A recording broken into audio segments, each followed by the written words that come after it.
Que vous avez à nous partager. Pour l'ordre d'intervention, Narcisse Obame, Matina Akigir, notre frère Lucien lorsqu'il sera avec nous, et ensuite les autres, la sœur Myriam, le frère Justin, la sœur Myriam et enfin Benjamin. Alors, donc, excellente session à nous. Et sans plus tarder, je donne la parole à...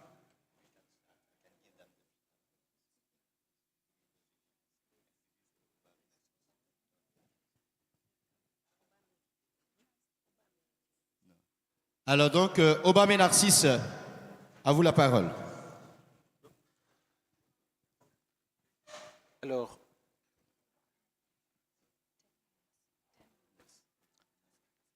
merci pour la parole. Je suis effectivement Narcisse Delisieux B. Obam du Gabon.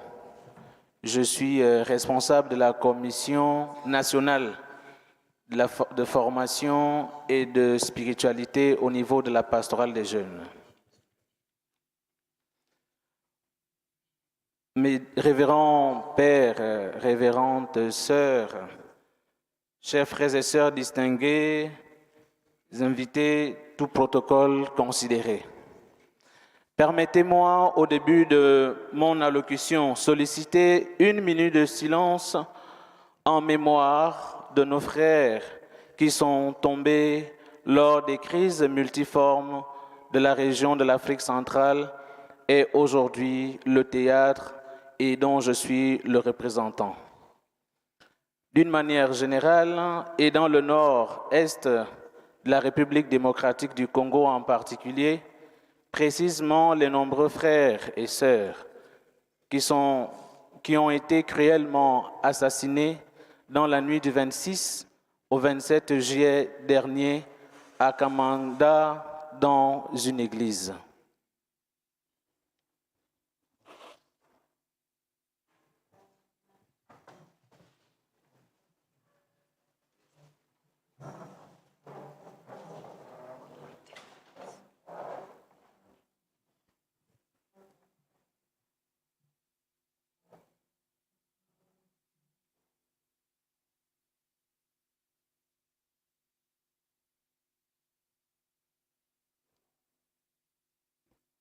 Je vous remercie.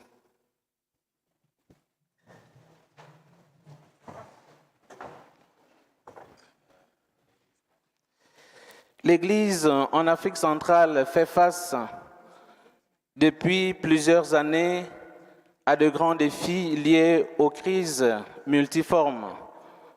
Nous citerons entre autres la République démocratique du Congo qui est confrontée à une crise humanitaire sans précédent. Les violences qui secouent l'est du pays, notamment la province du Nord et du Sud de Kivu, ayant causé des milliers de morts, des blessés et des déplacements massifs, ont forcé plus de 230 000 âmes à abandonner leur foyer depuis le début de l'année 2025. La crise démocratique et sécuritaire entre la RDC et la République du Rwanda constitue une menace sécuritaire majeure pour la région et peut déboucher sur une crise régionale. Nous osons espérer que le récent accord de paix signé entre les parties sous l'égide des États-Unis aboutira à une paix définitive. En plus de cette crise, nous avons également la crise sécuritaire. L'Afrique centrale est également confrontée à une crise humanitaire complexe qui continue de s'aggraver avec quelques 13 000 personnes qui ont été déplacées de force. L'Afrique centrale est l'une des régions du monde les plus touchées par les crises humanitaires. Pour prêter les mots de Gilberto da Piedade président de la commission de la communauté économique des États de l'Afrique centrale. Près de la moitié des pays de la sous-région est menacée par le terrorisme qui entretient un climat d'instabilité, les coups d'État militaires, la malgouvernance, la corruption, l'extrême pauvreté, la prostitution, la violence sous toutes ses formes, la famine, la consommation des drogues et la dépravation des mœurs et bien d'autres maux. Tous ces fléaux révèlent et traduisent ici de façon on ne peut plus claire le malaise et la souffrance des hommes créés à l'image, à la ressemblance de Dieu notre Père, qui n'est plus une priorité dans la gestion de notre société aujourd'hui. C'est dans ce contexte que nous sommes appelés à témoigner de notre foi, signe d'espérance. Notre Église est malade, voire agonisante, si je peux me permettre d'utiliser ce qualificatif. En effet, nous pouvons remarquer que la famille, qui est le socle même de l'Église, a perdu toutes ses vertus et développe le vice, injectant ainsi du venin dans le cœur des jeunes qui sont l'espérance de notre monde. Nos églises domestiques sont devenues des lieux de violence, de haine, de division, de jalousie, de tristesse et de désespoir.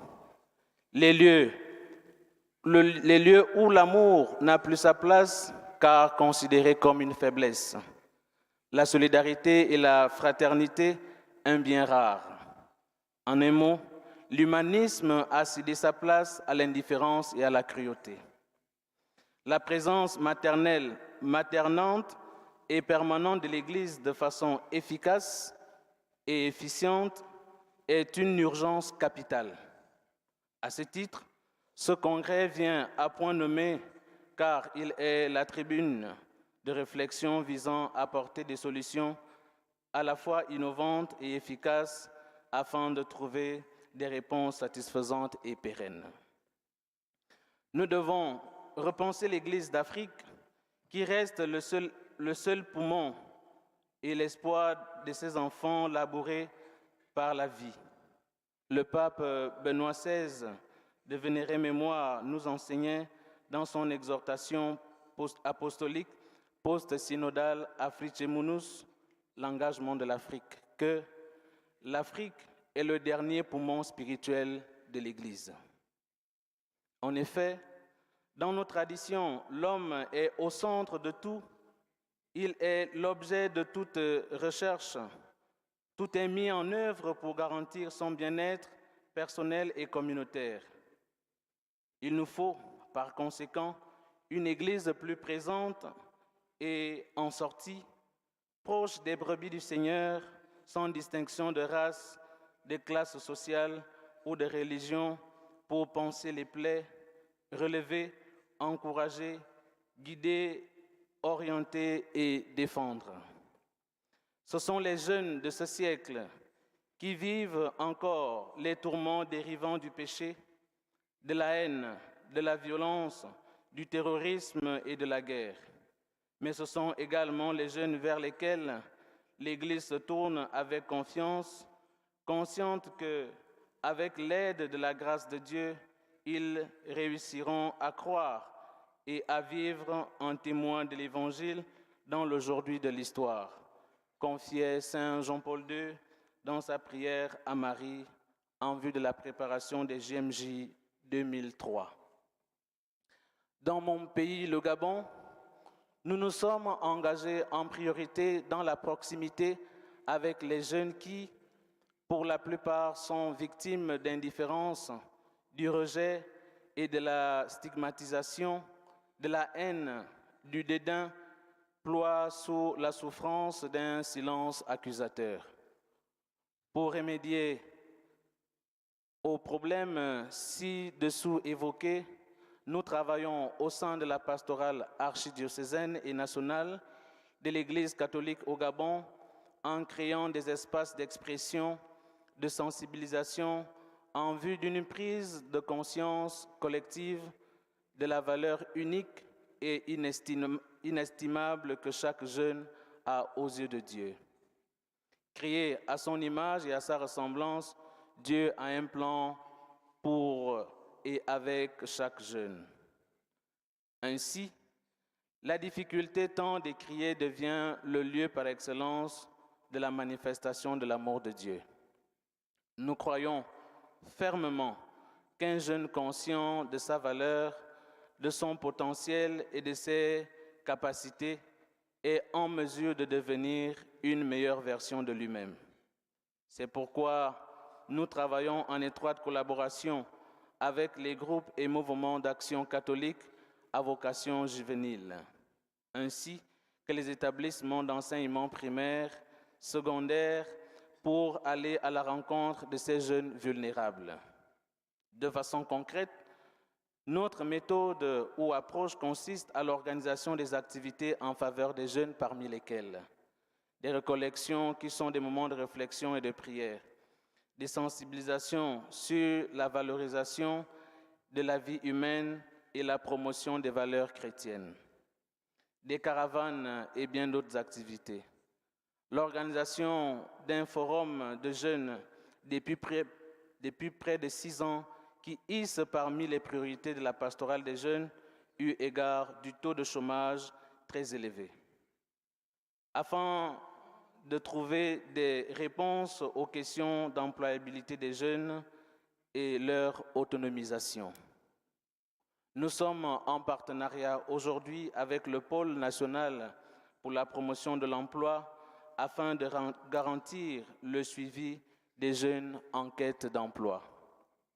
Tout ceci pour leur donner la possibilité de rencontrer les autres et le Christ en partageant leur expérience. Puisse le Seigneur, dans sa bonté, nous venir en aide, que l'Esprit Saint fasse de nous des véritables messagers du Christ pour sa plus grande gloire et le salut de nos frères. Amen. Je vous remercie.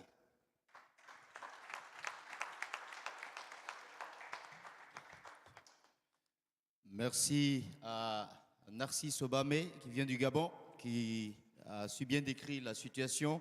Et c'est beau de voir effectivement que dans de telles situations, les jeunes sont porteurs d'espérance et donnent leur contribution. Alors que, sans plus tarder, nous allons écouter le témoignage de Martina Akigir. Et donc, allez-y, s'il vous plaît.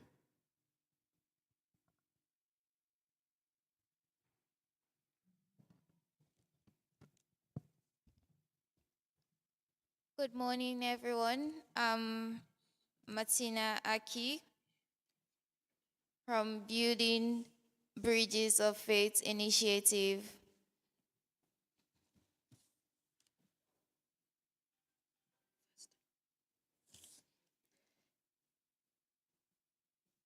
Building Bridges of Faith Initiative came to life in November 2022 after a digital audience with Pope Francis of blessed memory. Our mission at Building Bridge of Faith Initiative is to build bridges of faith through online platform. Currently, we're in over 20 Nigerian universities, number above 3,000 youths.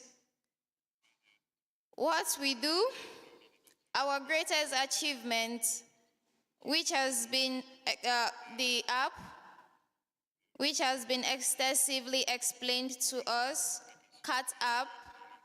Our major aim for the app is to create comfortable online Catholic platform for youth to promote inclusiveness and harmonious community where youths can come together and have discussions. We have online oral and debates online. Catholic Got Talent Show, which was also one of the things we did to promote talents from Nigeria, not just Nigeria, but all over Africa, bringing together Catholic youths of different talents, where their talents can be, they can be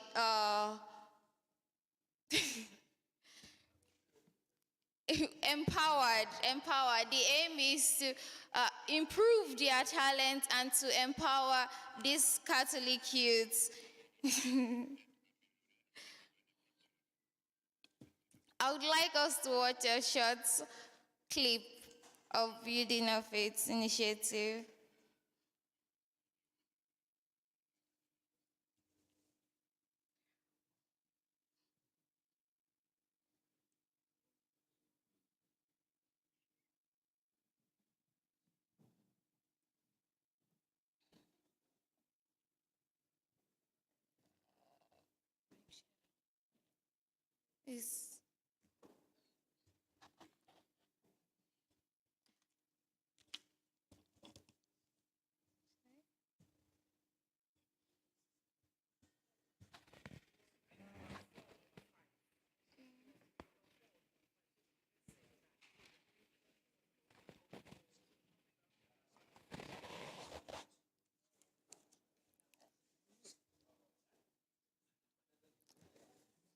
In Building of Faith initiative, we aim to restructure, and we hope we have youths who are willing to carry on the gospel, create inclusiveness among ourselves and others, but we need support and push and mentorship. We also would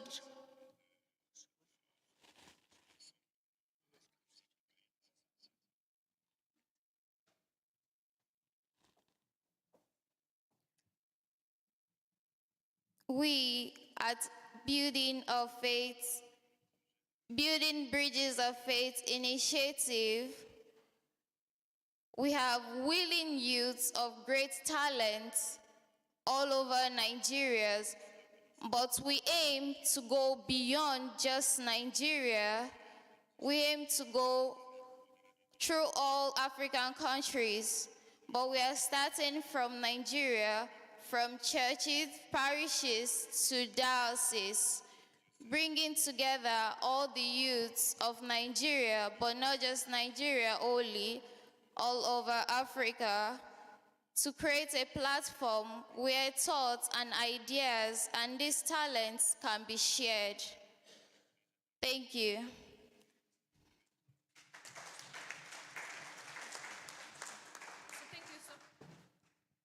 Thank you so much. Thank you so much, Martina, for the creativity of using the digital format to reach out to the people of God. And we applaud you for that. And as you have said, you are not only doing this for the Nigerian as a country, but you want to go beyond so that all other countries are also able to emulate this example and use the platform, just as what you were taught during the formation as a digital faith influencer. Thank you so much. At this juncture, allow me to invite Justin. Justin, have the floor. Thank you.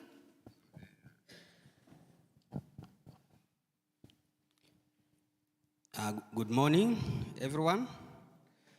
I'm called Giningekyo Justin. I'm from the Republic of South Sudan. I'm also the one coordinating one of the advocacy programs there under human trafficking.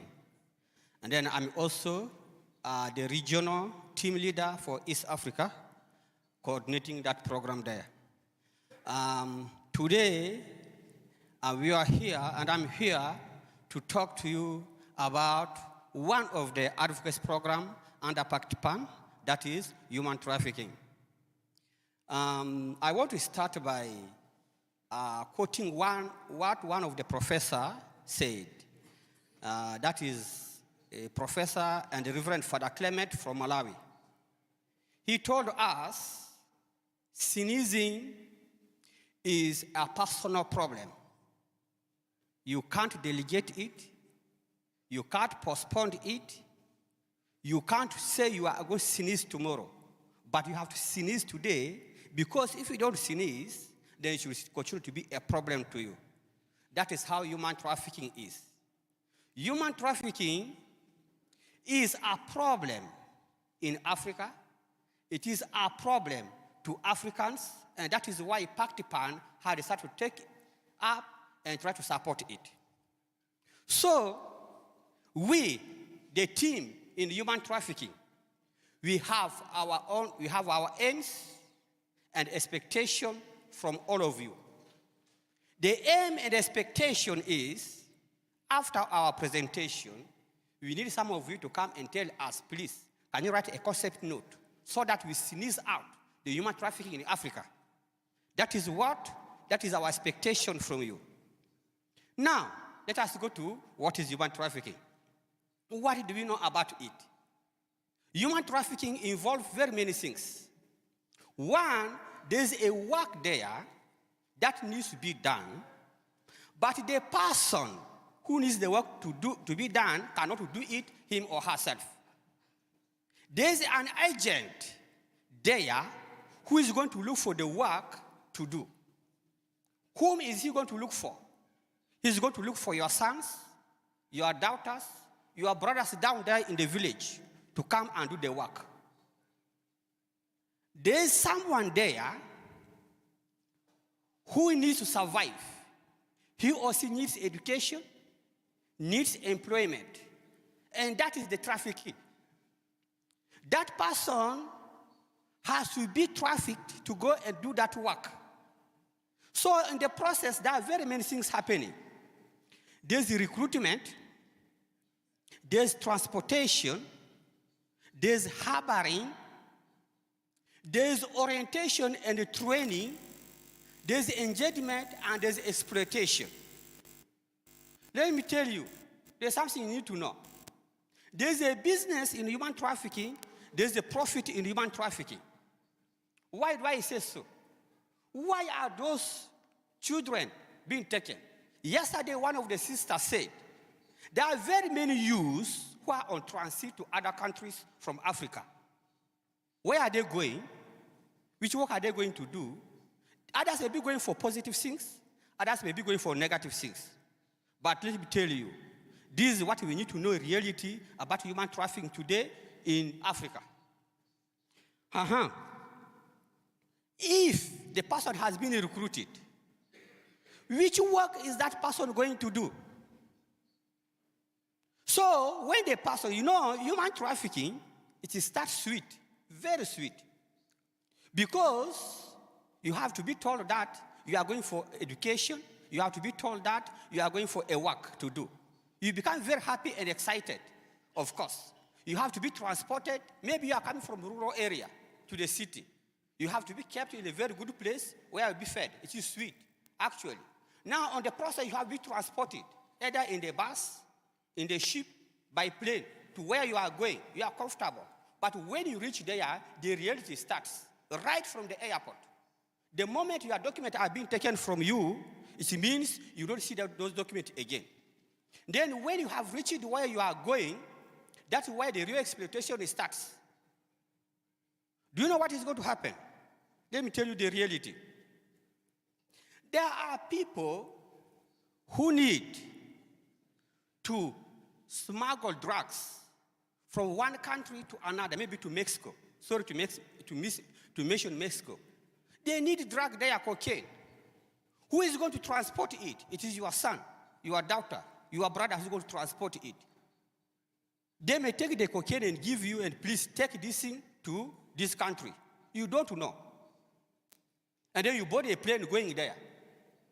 What will happen? If you succeed going there, the business has succeeded and the profit is there. When you are arrested, Zambia, it is your problem. No one is sent to you because you are the one carrying your luggage. There are people there who need to take out the act of terrorism. They need to terror the world. The suicide bombers. Do you think that it is their children doing it? Who wants to die?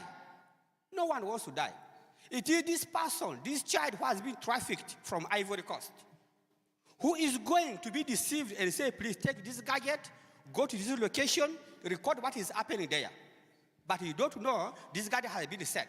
When you are there, it blasts. All of you die. The mission is succeeded. The prophet is coming. These are the people who have been trafficked. We have to do something about it. We have to sneeze it out. These are the act of prostitution. There are hotels, there are lodges in big cities, in big places. The young girl down there in the village has been told, my daughter, you are going to work as a receptionist in this hotel. When you go and reach there, the game changes. You become a prostitute. They have to sell you. The profit goes to who? To the owner of the hotel. But for you, because you want to survive, you have to eat, you have to sleep very well. That is all. That is what exactly is happening in human trafficking. So we have to open our eyes and see how to address these issues. Let us go. Why is that trafficking? What is happening? What is the cause of that trafficking? Of course, we know.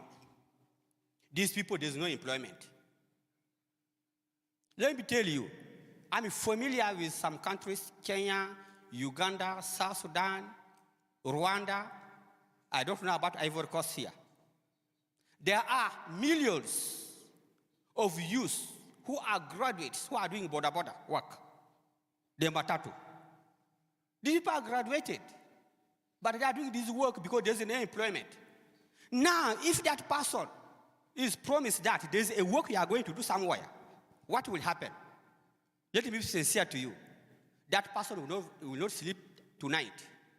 That person, if this person go to sleep, he or she may sleep like a baboon. You know a baboon, when he's sleeping, it puts his hand where it finds food.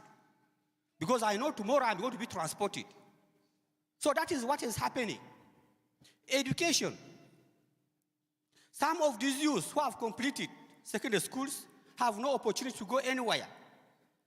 If it is university, they cannot manage. So when they are told there is a scholarship, that is the opportunity. My brother, it's not opportunity. You are being trafficked to go and do a work which against your will. The cohesion, the force. That is exactly what is happening in human trafficking. Also, we know our young girls are not empowered. There are no other programs that they are running in. There's no VSLA program. So we need to empower them. Now they have warned me. Okay. We who are implementing the human trafficking, do we have some challenges? Yes, we have some challenges. One of the challenges is we don't have a basket where we can put our hand, grab something, and pour it for awareness in human trafficking. We need to have massive awareness in all the villages where we are going. For instance, I'm from the Republic of South Sudan. South Sudan is a very big country, and the program is only covering one state. We don't know where we can get and try to bring more labor force to make sure that we create awareness through radio talk show, through dramas, through clubs, through rally, using any means. So please, we need a basket where we can put our hand and put human trafficking so that we can sneak out this disease or this is in Africa. Thank you very much. Otherwise, you have cut me short. Nous disons un grand merci à Justin Dapou, qui nous vient donc du Sud-Soudan, pour l'émotion, la passion avec laquelle vous traitez, vous parlez effectivement de la thématique. Je pense que voilà, c'était bien. Et comme c'est juste une équipe, en introduction, c'était nécessaire et bien sûr de pouvoir le faire. Par la suite, on va découvrir ensemble ce que vous faites avec toute cette équipe dans votre région. En tout cas, bravo et bon courage pour ce que vous faites dans votre pays et pour votre région. Alors, sans plus tarder et à présent, nous donnons la parole à la sœur Myriam Tizenga, voilà, de la Zambie. Voilà, et avec la complicité, bien sûr, de la cabine technique, c'est le moment, voilà, pour brancher comme convenu, afin que la sœur puisse présenter son écran à l'assistance. Merci beaucoup à la cabine technique. Alors, je vois un fan club de cette équipe qui c'est Against Human Trafficking. Greetings, everyone. I'm Sister Miriam Munkole from Southern Region, Zambia.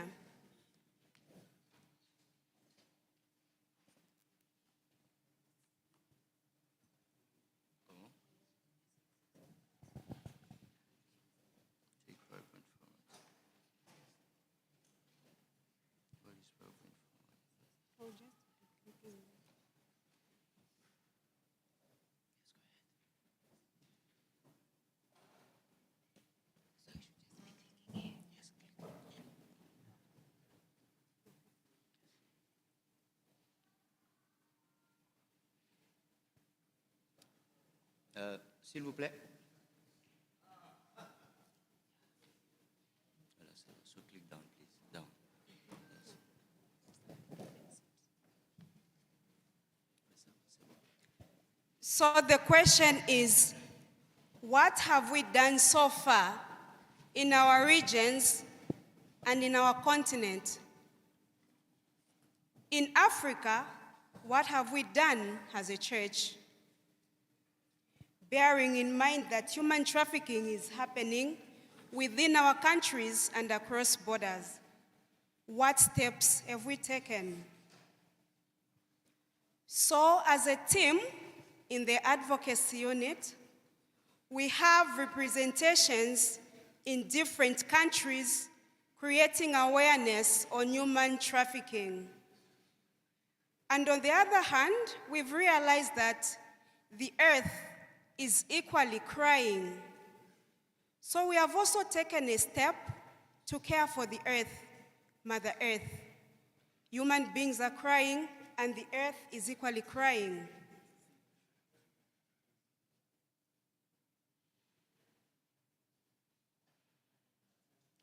So we've been creating awareness in different places.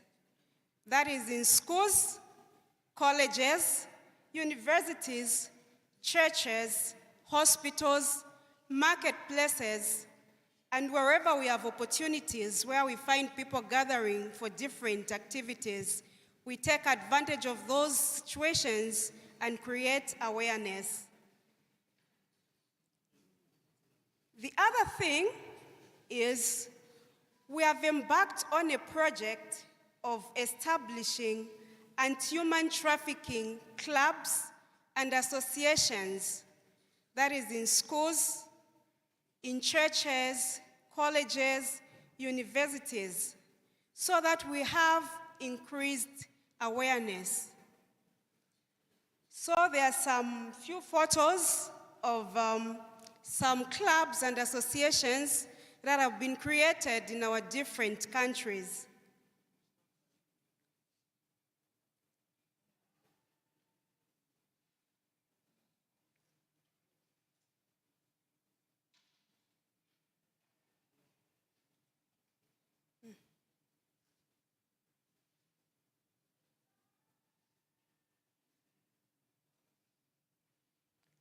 So the picture you can see, that is Zimbabwe, PACTPAN. We begin from preschool, raising awareness on human trafficking and caring for the earth. That is a school in Zimbabwe. Those are preschool kids. Also in Kenya, there is an anti-human trafficking club, or other clubs that have been established. There is a team of the activists, anti-human trafficking activists. We also have clubs in Zambia, Ghana, Nigeria, Lesotho, Botswana, in many countries. Didn't manage to put everything on the PowerPoint, but we have over 30 clubs that we have established, and we'll keep establishing the clubs and associations. And then, what goes on in these clubs and associations? We have different activities. We have competitions in debate, quiz, essay writing, poetry, drama, singing, and many more. So in between, we have inter-schools competitions and also inter-region activities and competitions. The picture you can see there, we had a competition, Southern region competing with Eastern region.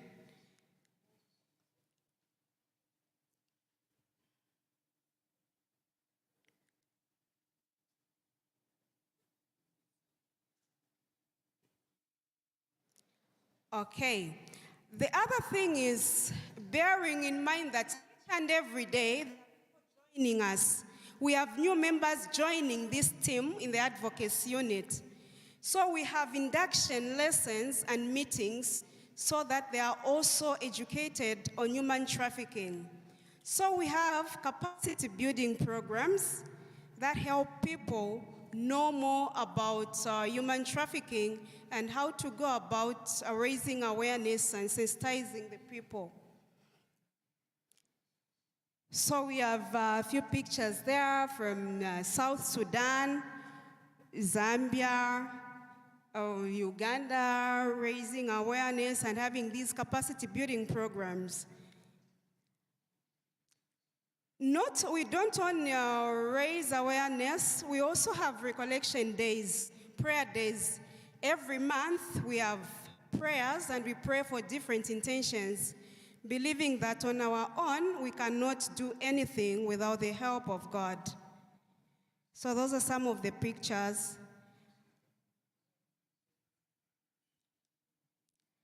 We have composed anti-human trafficking anthems in our countries, which we use when we have different occasions and celebrations. The team also joined in the celebration of World Day Against Human Trafficking in Persons. So those are some of the photos of what transpired on that day. We had different celebrations virtually as a continent and also in our respective countries. We are also offering skills and counseling, guidance and counseling to survivors of human trafficking.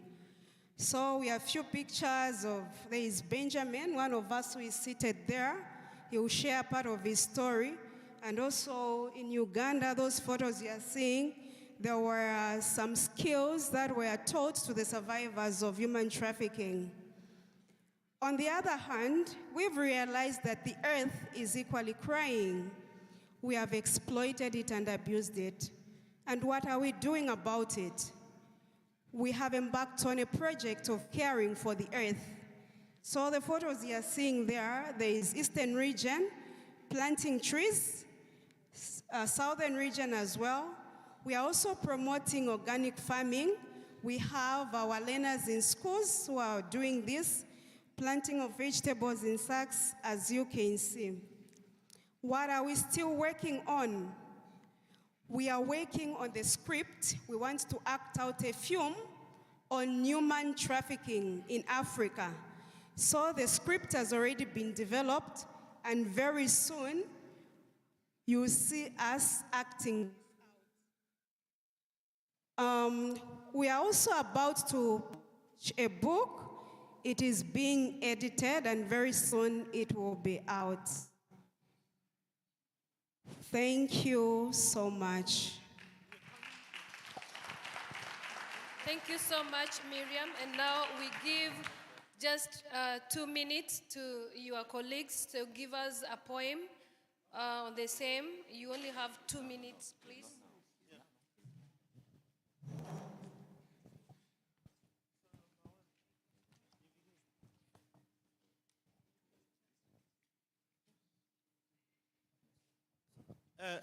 We are going to present a poem on human trafficking. It describes the suffering that those traffic goes through. So we render it in both English and French. Thank you. Où le soleil se fond en dunes d'or, il marche les pèlerins du deuxième exode. Pas liés par les mains d'étrangers, mais vendus par des rêves déguisés en espoir et enchaînés à des visions cousues de désespoir. Through the trough of the Sahara, they trudge, thirst clawing tongues, death in each breath. Their footprints mingle with bones and ash. The desert weeps their names in dust, its winds mourning the silence of the stolen lives.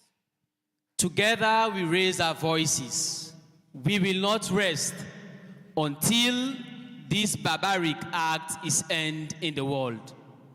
We will speak, we will raise our voice, we will fight for freedom to ensure that human trafficking is ended in the world we are living. Our unity is strength. With every step, we bridge the gap together. Between hope and despair, there is freedom's map.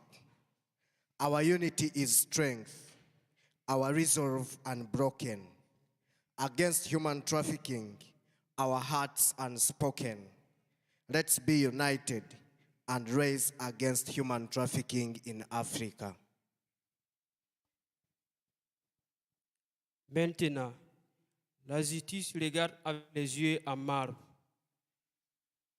La lecture du temps des péchés a essayé d'enterrer. Chaque verdict est un miroir à l'oreille de l'histoire, une cicatrice sculptée profondément dans la cour de la mémoire, où la culpabilité porte les robes des rois et des entreprises. The cries for justice, the cries for change, the cry for equality, and the cry for freedom. We will not rest until our people are free. The chains of deception should be torn apart. The chains of fake promises should come to an end. Thank you.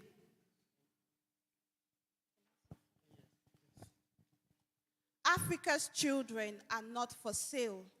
Their worth is greater than greed's dark trail. Break the chains, let justice sing. Let them set free, let freedom ring. Thank you very much. This poem will be posted on our PACTPAN platform, both in French and in English. Thank you very much. Thank you so much, the team, Human Trafficking. And in absentia, we remember Sister Leonida Katunge, who is also working with you. Sister, wherever you are appreciated. And the team, thank you for the advocacy. We continue with the session.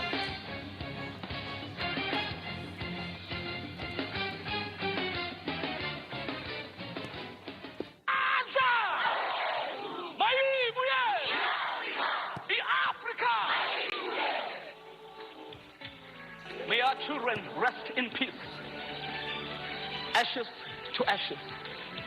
Dust. Voilà. Merci beaucoup à l'équipe. Et on peut les applaudir encore, s'il vous plaît.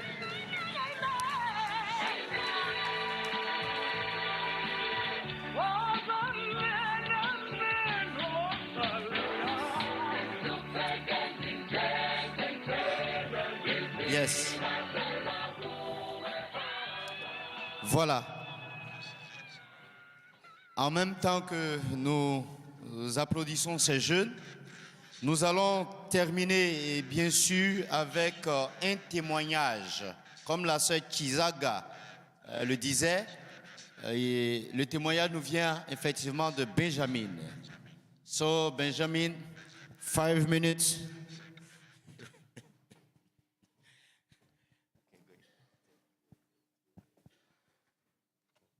Good morning. Bonjour. Bonjour, ça va? I'm learning small, MP. My name is Benjamin Edonwoyi. I'm from Nigeria. Sorry if you saw Kenya. Maybe I have my parents there because I lost mine in Nigeria. So my story here, I'm telling on how I was trafficked from Nigeria to Libya by the human traffickers. And it all started when things got so rough. And we are teary due to we don't have parents. I was the one feeding the younger ones. So I got opportunity, I call it opportunity. A friend of mine told me that, Benjamin, would you like to travel? They are looking for a mechanic, electrician, hairdresser, and the rest. All together, we became 6. So we get to meet with the woman, and we prepared our bags, and we bought gari, glucose, he says to carry water. Then we went for a park at Aduwawa, which we headed for. Then we got to Abuja to Kanu, from Kanu to the border, which a bag now smuggled us inside Niger. We got to Zidane, then to Agadez, where we boarded Ilos Curb, and they came higher. Then we entered the Ilos van, the pickup with stick. So fast forward to 7 days to 8 days in the desert, Sahara Desert. We got to Saba. Got into Saba. We were trying to call the woman to come and send driver to come and pick us. We called first day, second day. The drivers were saying, where is your connection? Where is the people we are going to meet in Saba, which is in Libya? We said, we are trying, it's not going. Before we know, a Nigerian guy and a Libyan man came. They came and they took us home. Getting to the compound was so beautiful.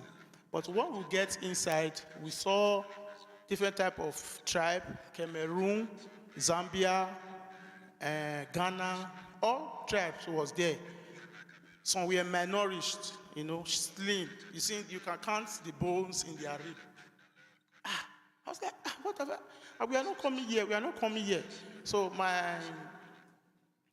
my friend, I saw one of my friends, and he called, Benjamin, come. I said, what are you doing here? He said, me, I'm here too. Then I got to understand that woman that promised us job in Libya was a human trafficker. He gets 50,000 per one person. He gets 50,000 per one person if you are to deliver to Libya. That they start giving us phone. They give us 1 week. They give us phone. They start beating us. And Kelem Nigeria. I'm sorry, I'm speaking Arabic. Kelem Nigeria, Jeep, flus, give flus, money, beating us every day and night. So fast forward to, because I don't have time. If I should tell everything, it's going to be long. So I don't have anybody. Like, I've lost my parents. I called my uncle. Nobody responded. You didn't tell me before leaving. And it continued just like that up to 6 months. Up to 6 months, where we planned to break out of the place because we were tired. We were trying to gather strength. But they don't give us food. They only give us bread. Same bread we eat in the other room. And tomatoes, fresh tomatoes, just one in the whole day. Okay, we started, then we tried. We broke out, but unfortunately they catch me and my friends, start beating us. Instantly they killed one of my friends called Afam. He was my close friend. They killed him. And fast forward, I don't have time. After like 1 year, 6 months in that place, they will now sold us, because they feel that we don't have hope. They now sold us to the Libya where they dig gold. We went there, we spent 6 months. Then after 6 months, I was sick. I said I can't continue. I said we must walk. Then I ran And I ran back I met one of my Nigerian friends, and he helped me. I got to the main town, which is Moreno. That's how I start my mechanic. But you know, I ran from the desert, but they still catch me, although that is another story, and God helped me due to I was good in the workshop, I was nice. And fast forward, I don't have time, I don't have time. Fast forward to when I met a Nigerian lady. I know she liked me, but she was older than me. And I talked to her, please, I can't stay here, but let me just go home. My sisters are missing me.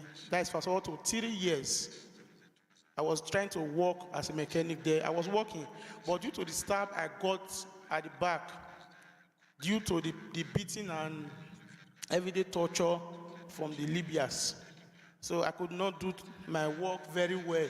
So that's how God helped me, and she helped me with dollars and just like that, and he boarded a Elos van back to, what's it called again? Back to Zidane, from Zidane to the border. That's how I came home. I really want to say thank you for this opportunity you have given to me to speak to the world, to hear my story. Although it's a bit short, I just tried to cut it. I really want to say thank you. Thank you, PACTPAN. Thank you, Nigeria. Thank you, the world.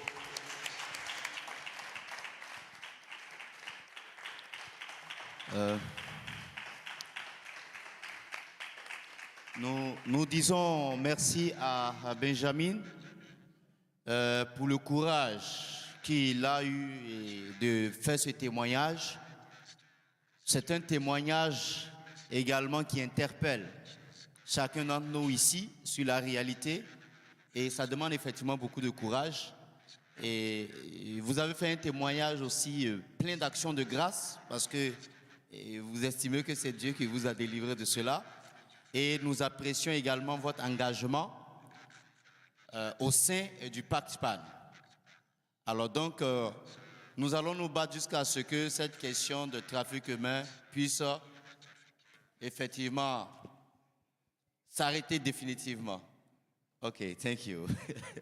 So we'll clap hand again for him, please. Normally we should invite Lucien Jusumukum for his presentation. Unfortunately, he's not with us. We heard that he's on the road coming. So we expect to have a testimony from him.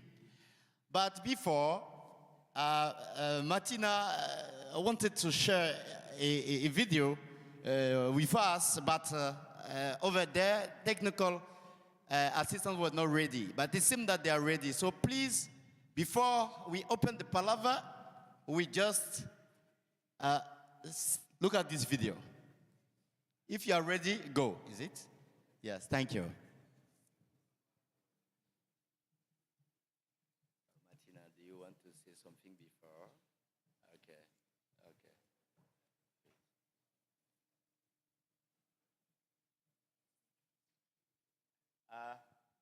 Before they get ready, can you tell a little what this video is about? A little? Yeah?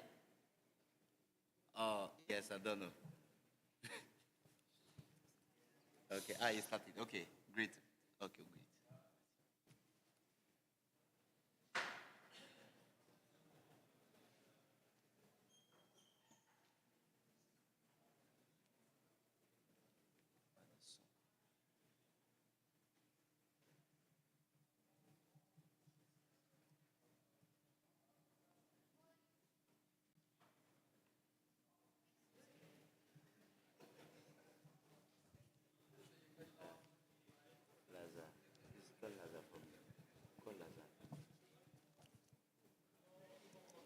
Can we have the volume, please?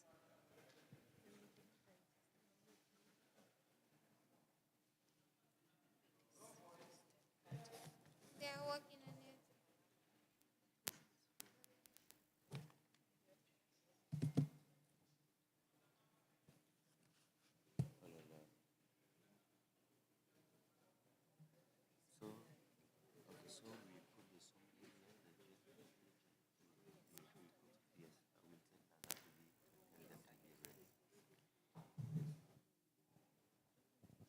the technical team.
Thank you so much, Sister Titi and Team Nigeria, for that nice video, moving video. At this time, we want to have the open palaver for us to react on what has been presented. We've heard people talking about the human trafficking, the advocacy, the personal information of what has happened in different countries, the creativity of the use of technology to reach out to the people of God. And now we want to have the open palaver. Kindly raise your hand so that we talk. We have seen people. Thank you so much. We can see Father David That side. It's not a time of questioning, but adjustments and comments. Questions, if you pose your question, then we shall respond to it during the next Congress, not today. Good morning, everyone. Morning. From what have been said, I want to make my contribution on two aspects that has to do with the BBI and that of the human trafficking. Building Bridges initiative, to me, I think it comes to existence in order to bridge the gap between us and our God when it comes to the church. Despite our human weakness, despite our limitations, we are not condemned. Nobody judged us, nobody should judge us, but we should be embraced and being drawn closer to God. I could vividly remember one sermon when the priest was saying a man's phone was ringing in the church and he was embarrassed in church. And when he goes to the bar, he broke a bottle and the alcohol spilled on the table. The bartender came, say sorry to him, clean him up, and he was encouraged. So he starts comparing. And so I think building bridges should be us embracing people. And when you talk about human trafficking, to me, I think it encompasses a lot of things, especially child labor, sexual harassment, organ removals. And so we should be an agent of change, ensuring that we don't rest, we don't relent, we be the whistleblower, we speak up, so that at the end of the day, we are able to rescue. And to Benjamin, I want to tell you that this is not the end of the world. You are loved by God and by mankind.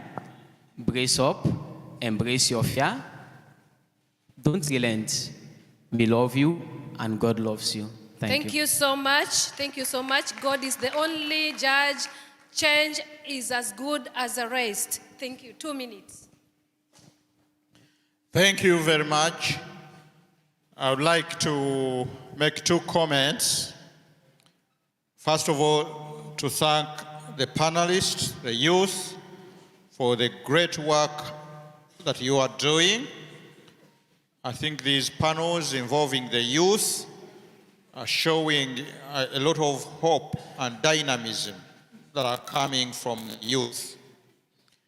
One comment I have in connection with that is that even though the youth are doing a lot of things, we as a church in Africa have not fully grasped the reality that Africa is a youthful church.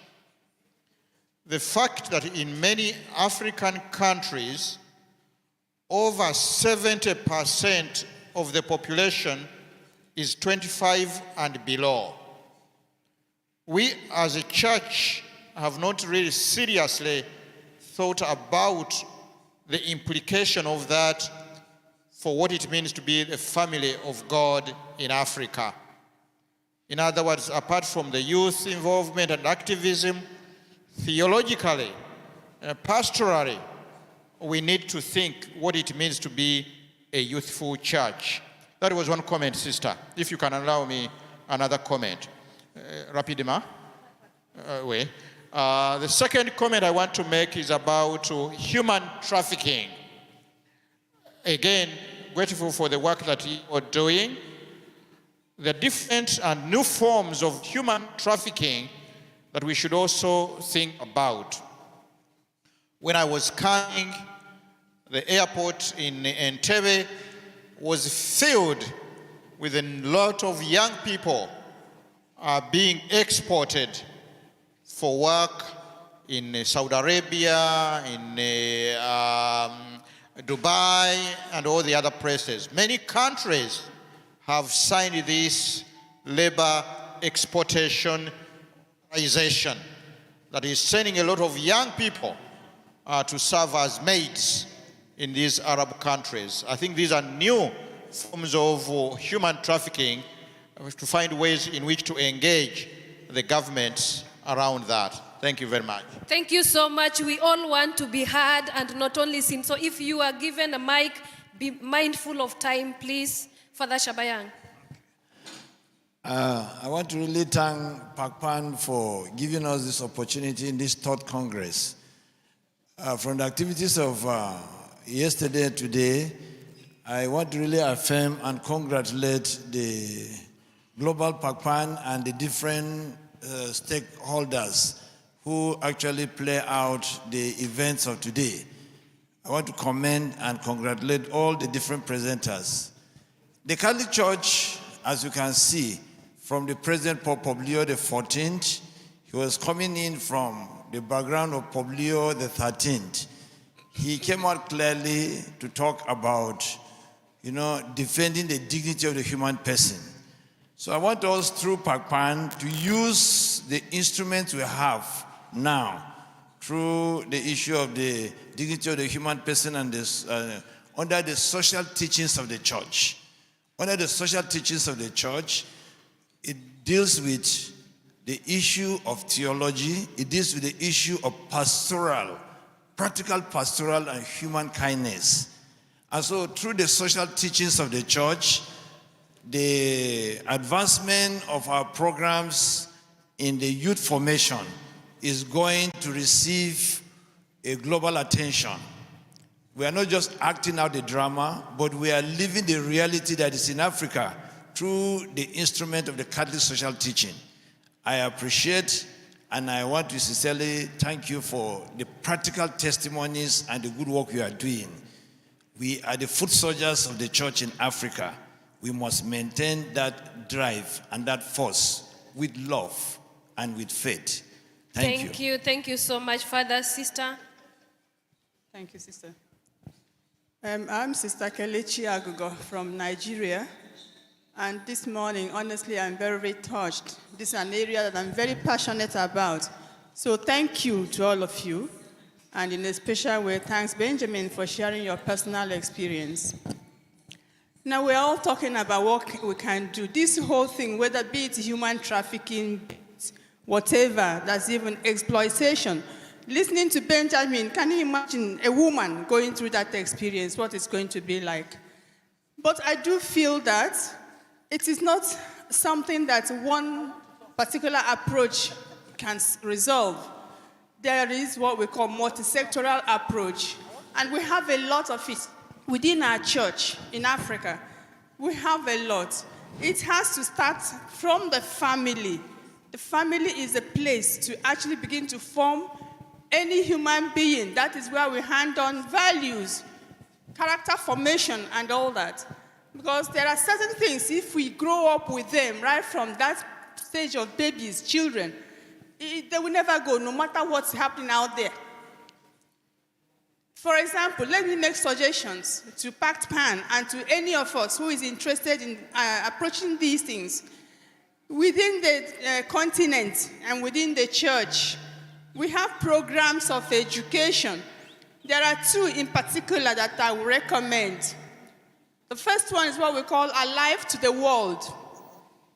It is a character formation program, value-based character formation. And it has sections from primary school up to secondary school.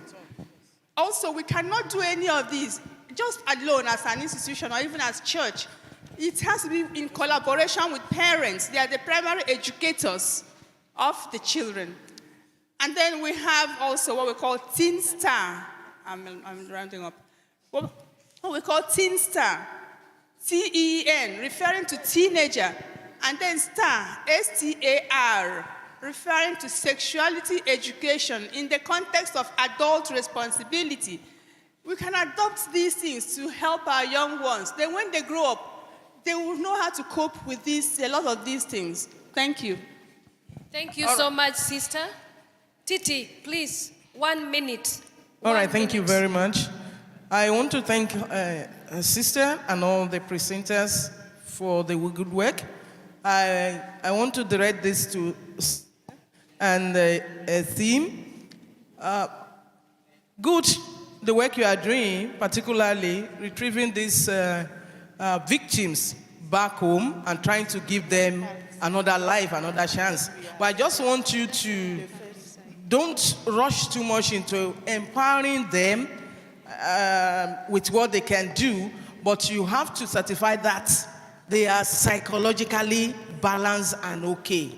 It is very important that you counsel them, send them to psychologists, send them to those that can really help them.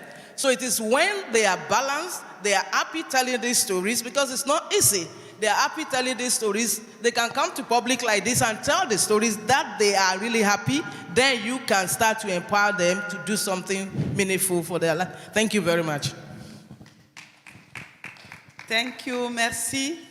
Je voudrais dire merci à tous ceux qui ont fait le partage ce matin. Je voudrais apporter, comment je vais dire, un autre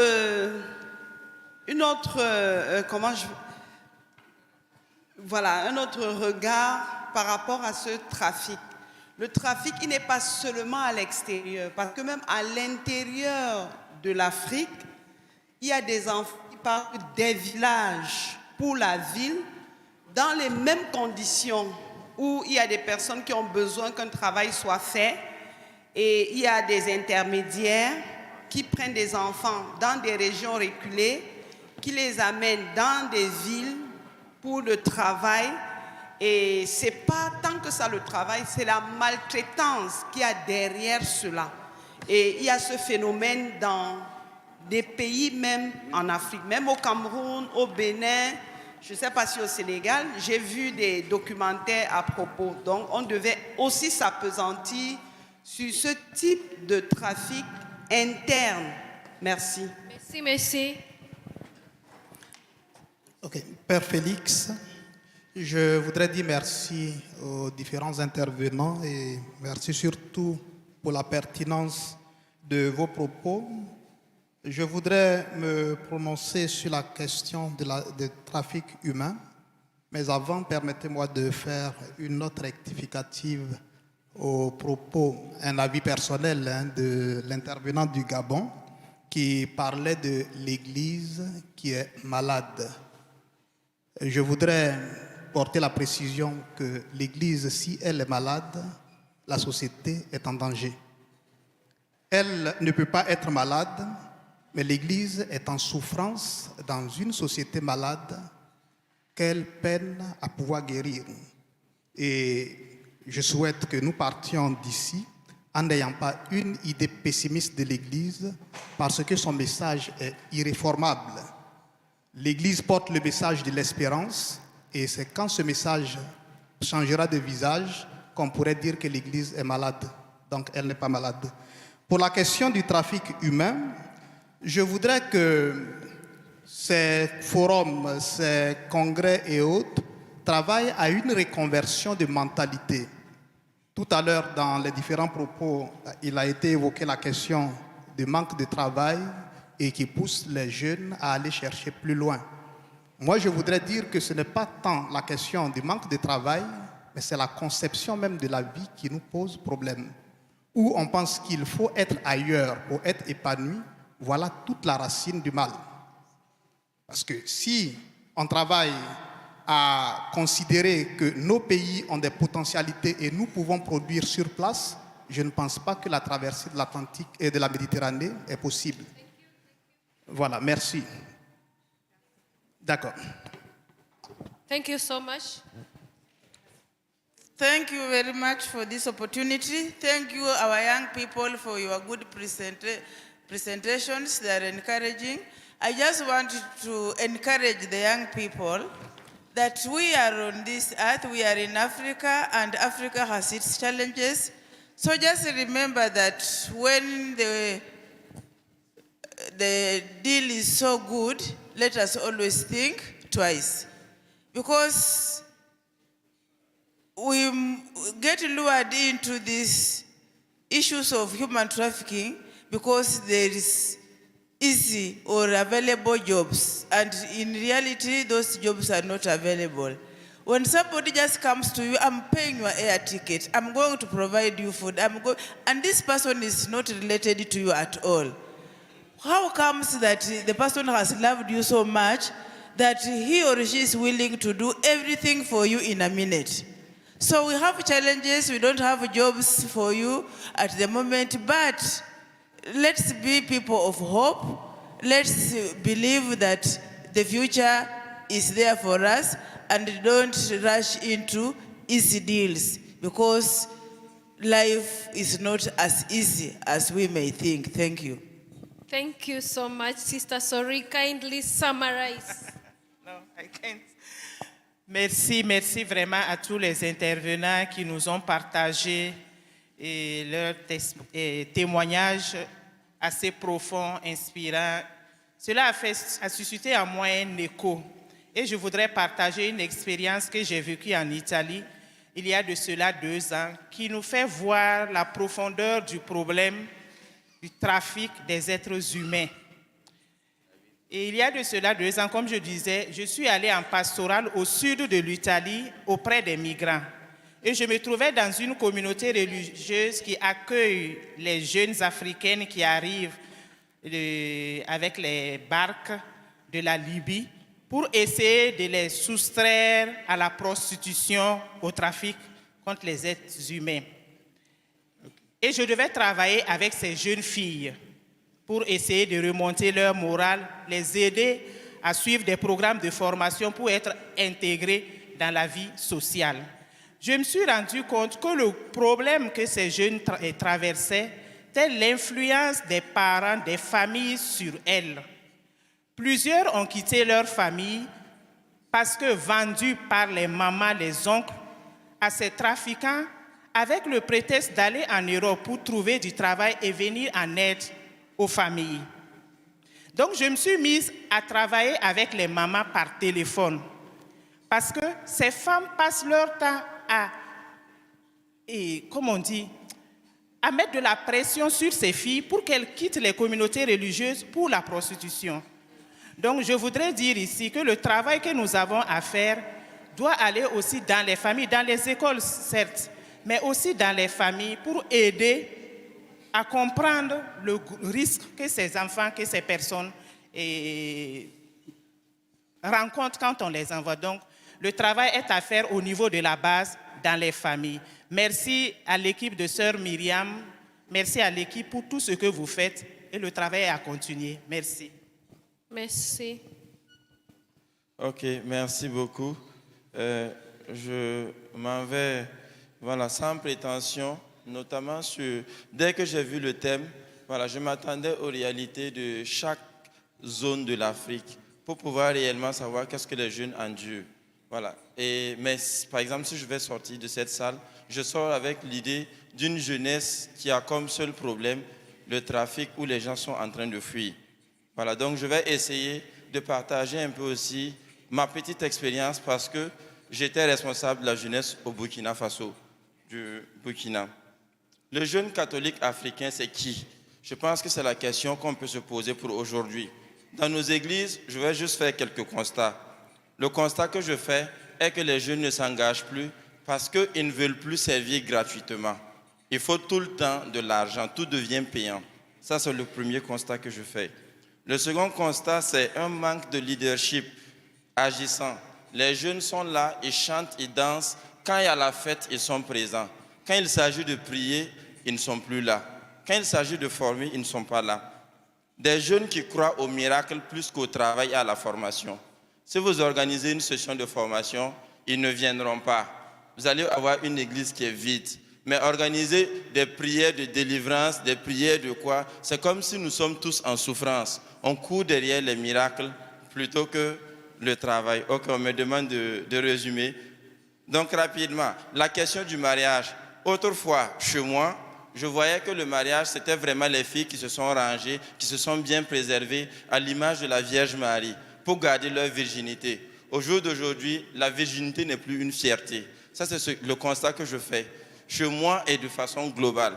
Et je me demande où est-ce qu'on est en train d'aller avec tout ça. Et je m'en vais terminer maintenant parce que je partage aussi, c'est toujours le partage d'expérience. Chez nous, nous avons fait les états généraux de la jeunesse. On a posé la question aux jeunes qui ne sont pas engagés.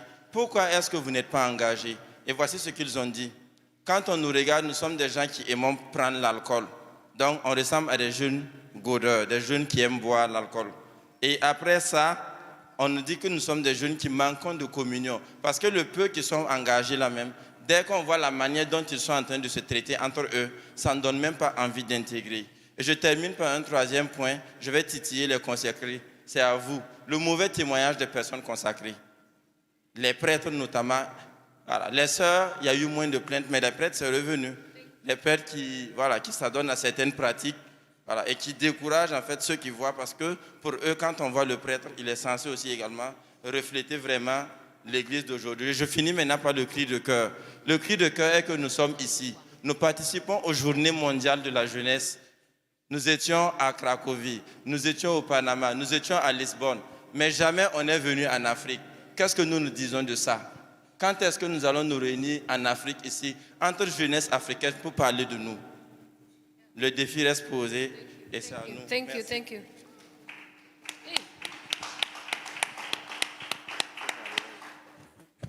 Merci beaucoup. Moi, mon propos va concerner un petit témoignage, ou bien, même pas un témoignage. Moi, je voudrais exhorter chacun à commencer à son niveau. On n'a pas forcément besoin d'attendre l'Église ou l'État avant d'intervenir sur les sujets concernant les trafics d'humains ou les traites de personnes. Moi, par exemple, mon papa a dû enlever 2 enfants. Ils étaient petits, vraiment petits. Le garçon avait, je crois, 5 ans et ils l'ont vendu au Nigeria pour aller faire des travaux chez une dame qu'on ne sait même pas. Et tellement il était chétif quand on l'a retrouvé qu'il ne pouvait même pas marcher. Un enfant de 5 ans. Ils l'ont pris à Zakuta. Je pense que beaucoup ont entendu parler du Bénin quand on parle de traite des enfants. C'est une réalité chez nous. Ils vendent les petits-enfants, des petits-enfants. Juste parce qu'ils ont perdu leur père, leur mère. Les aînés qui devaient s'occuper d'eux les ont vendus au Nigeria. La petite avait, je crois, 8 ans et le petit avait 5 ans. On les a vendus au Nigeria. Ils ont envoyé l'autre ici, ils ont envoyé l'autre de l'autre côté. Il a fallu l'intervention des centres sociaux. On a enfermé les grands frères pour que les enfants reviennent. Et là, ils sont revenus. On les a confiés à une famille qui ne voulait même pas d'eux. On a dû les ramener à Cotonou.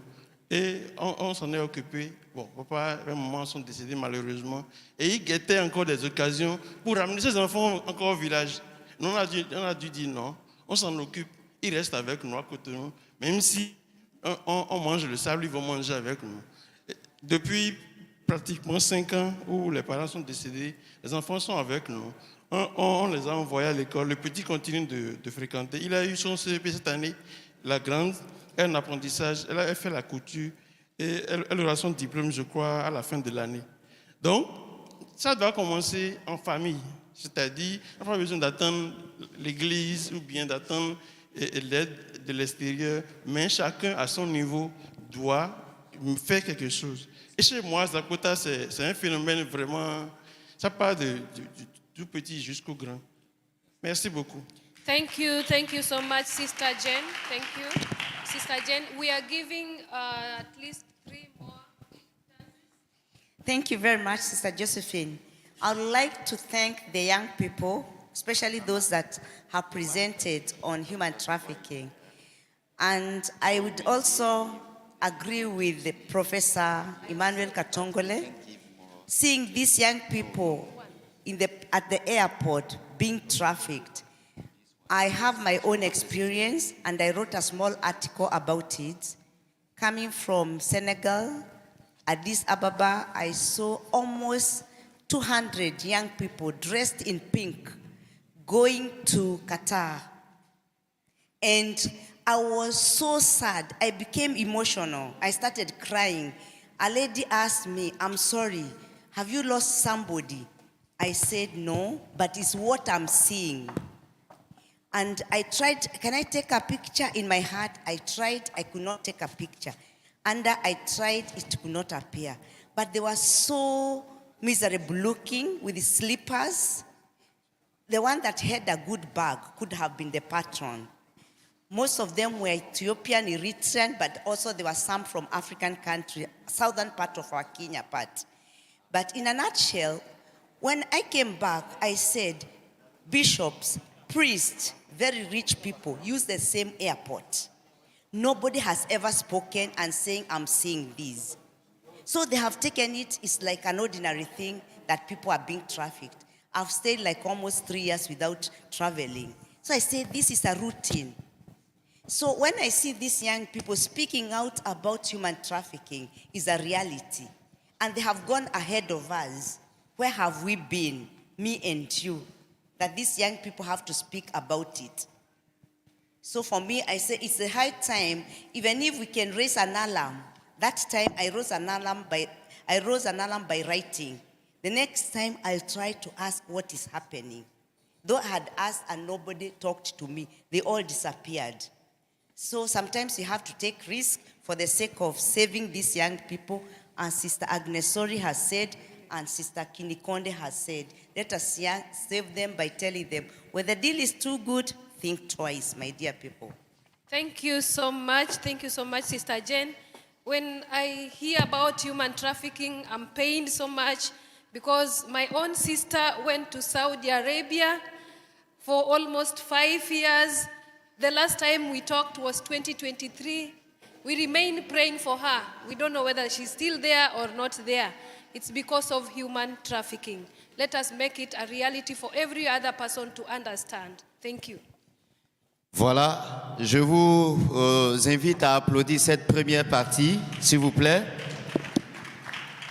Et à votre attention, nous avons invité un leader au sein de la Côte d'Ivoire, un leader de la jeunesse, qui allait effectivement parler de la Côte d'Ivoire. Je disais qu'il était engagé pour les Journées nationales de la jeunesse catholique de Côte d'Ivoire. Il était à Yamoussoukro et il est venu immédiatement, il a continué. Avec votre permission, s'il vous plaît, et nous allons l'écouter pour comprendre, avoir une idée des réalités de la Côte d'Ivoire.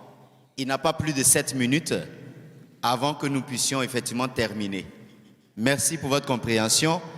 Mon frère Lucien Djoussounoukoum de la Côte d'Ivoire, vous avez la parole. D'accord. Je voudrais commencer par saluer déjà l'Assemblée et puis présenter également les excuses parce que depuis hier, nous sommes à Yamoussoukro pour préparer les Journées nationales des jeunes et donc c'est pratiquement autour de 5 heures que j'ai pris la route pour pouvoir être présent. Je suis Lucien Djoussounoukoun, président de la Pastorale diocésaine de Grand Bassam, président de chorale et depuis 1 an, premier vice-président du conseil paroissial de ma paroisse. Le thème qui nous a été, le témoignage ou ce qui nous a été demandé de faire, c'est l'engagement des jeunes dans l'Église. J'ai essayé de mettre par écrit notre témoignage. Nous aurons pratiquement 3 grandes parties. La première partie, nous allons parler des structures, les structures ecclésiales de jeunes. Après les structures ecclésiales des jeunes, nous allons aborder les activités des jeunes et les obstacles liés à l'engagement des jeunes. Les jeunes occupent une place de choix dans l'Église catholique en Côte d'Ivoire. Elle leur réserve une importante capitale dans les activités et sa vie. Et les jeunes, de leur côté, ne restent pas inactifs, voire indifférents à tout ce qui se déploie à leur faveur. C'est pourquoi ils s'y engagent et jouent différents rôles. Cet engagement n'est pas sans connaître les difficultés qui entravent son évolution. Notre présent exposé se veut, d'une part, dans un premier temps, aborder les structures ecclésiales en matière de jeunes, dans un second temps, les activités des jeunes et finir en relevant quelques obstacles et épanouissement total des jeunes au sein de l'Église. Les structures ecclésiales de jeunes. En termes de structure de prise en charge des jeunes dans l'Église, on peut citer les mouvements d'action, les groupes et les fraternités de prière et services. Les mouvements d'action sont entre autres la jeunesse étudiante catholique, le mouvement eucharistique des jeunes, les cœurs vaillants et âmes vaillantes, le scoutisme, le guidisme, le mouvement des jeunes au service de l'autel, la jeunesse mariale vincentielle et la Légion de Marie jeune. Ces mouvements d'action catholique constituent des lieux d'approfondissement de la foi par l'action. En effet, en leur sein, les jeunes partagent non seulement la parole de Dieu, mais aussi leur expérience. 2. Les groupes de prière. Dans ce lot, on peut citer les fraternités de jeunes du renouveau charismatique et la Légion de Marie. Il faut reconnaître que depuis de plus en plus de communautés nouvelles ouvrent une section de jeunes pour leur permettre de vivre une expérience juvénile avec le Saint-Esprit dans l'évangélisation et dans le témoignage de vie. Les services, ils sont divers. Ce sont par exemple les équipes de rédaction des bulletins paroissiaux, le service accueil ou encore sécurité, le comité des lecteurs, les chorales et le service de la quête. Au sein de ces services, les jeunes mettent à leur disposition des communautés leur énergie pour rendre plus harmonieuses et gaies nos célébrations et nos rencontres. En d'autres termes, le jeune intervient également au sein de la catéchèse où il joue un rôle crucial dans la transmission de la foi. À ce niveau, il convient de noter que sur bon nombre de paroisses, la jeunesse juvénile est prédominante dans ce secteur vital. Au vu de tout ce qui précède, on peut dire aisément que les jeunes sont bien présents dans la vie de l'Église et assurent leur part avec joie et dévouement. Les activités des jeunes. Les activités des jeunes menées par les jeunes sont de plusieurs ordres. Elles visent leur formation et leur épanouissement total. Ainsi, ils organisent des sections de formation tant religieuses qu'humaines. Par le biais de ces derniers, ils s'outillent à affronter les défis qui se présentent à eux et surtout à éclairer le monde dans lequel ils évoluent par leur conduite exemplaire. Ils abordent donc des notions comme la sexualité précoce, les drogues, les influenceurs ou l'usage responsable des réseaux sociaux. Ils organisent et vivent des retraites spirituelles, des pèlerinages et des recollections dans le but soit de préparer un moment fort de l'année liturgique ou même pour sortir de certaines situations complexes. Par exemple, les jeunes du diocèse de Grand Bassam ont vécu une retraite de guérison intérieure. Le spirituel ne pouvant tout faire, les jeunes ont l'opportunité de vivre aussi des activités ludiques et culturelles. Du coup, ils organisent des sorties détente, des soirées récréatives et même des tournois sportifs.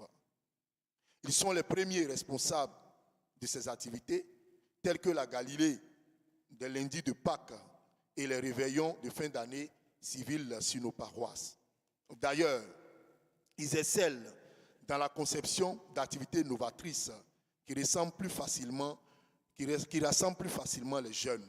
Dans cet ordre, on peut citer les Garba Parties, Aloco Parties et Piscine Parties, qui sont les activités conçues autour des centres d'intérêt des jeunes.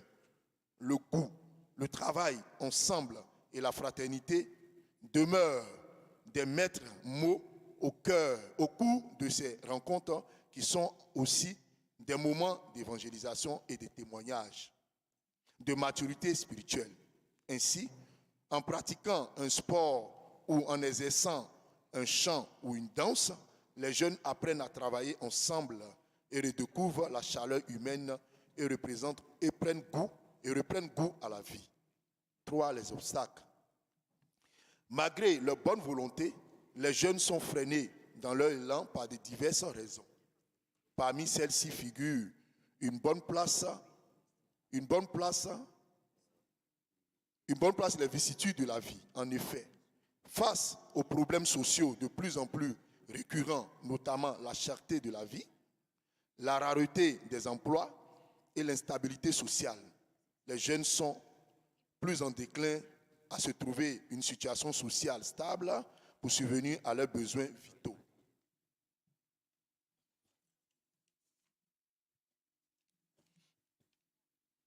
De plus, certaines difficultés relationnelles au sein des communautés tendent à étouffer leur élan ecclésial.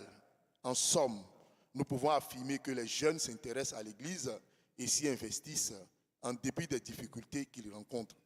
Ils ne baissent point les bras, mais s'arment de courage à l'instar des apôtres. Je vous remercie.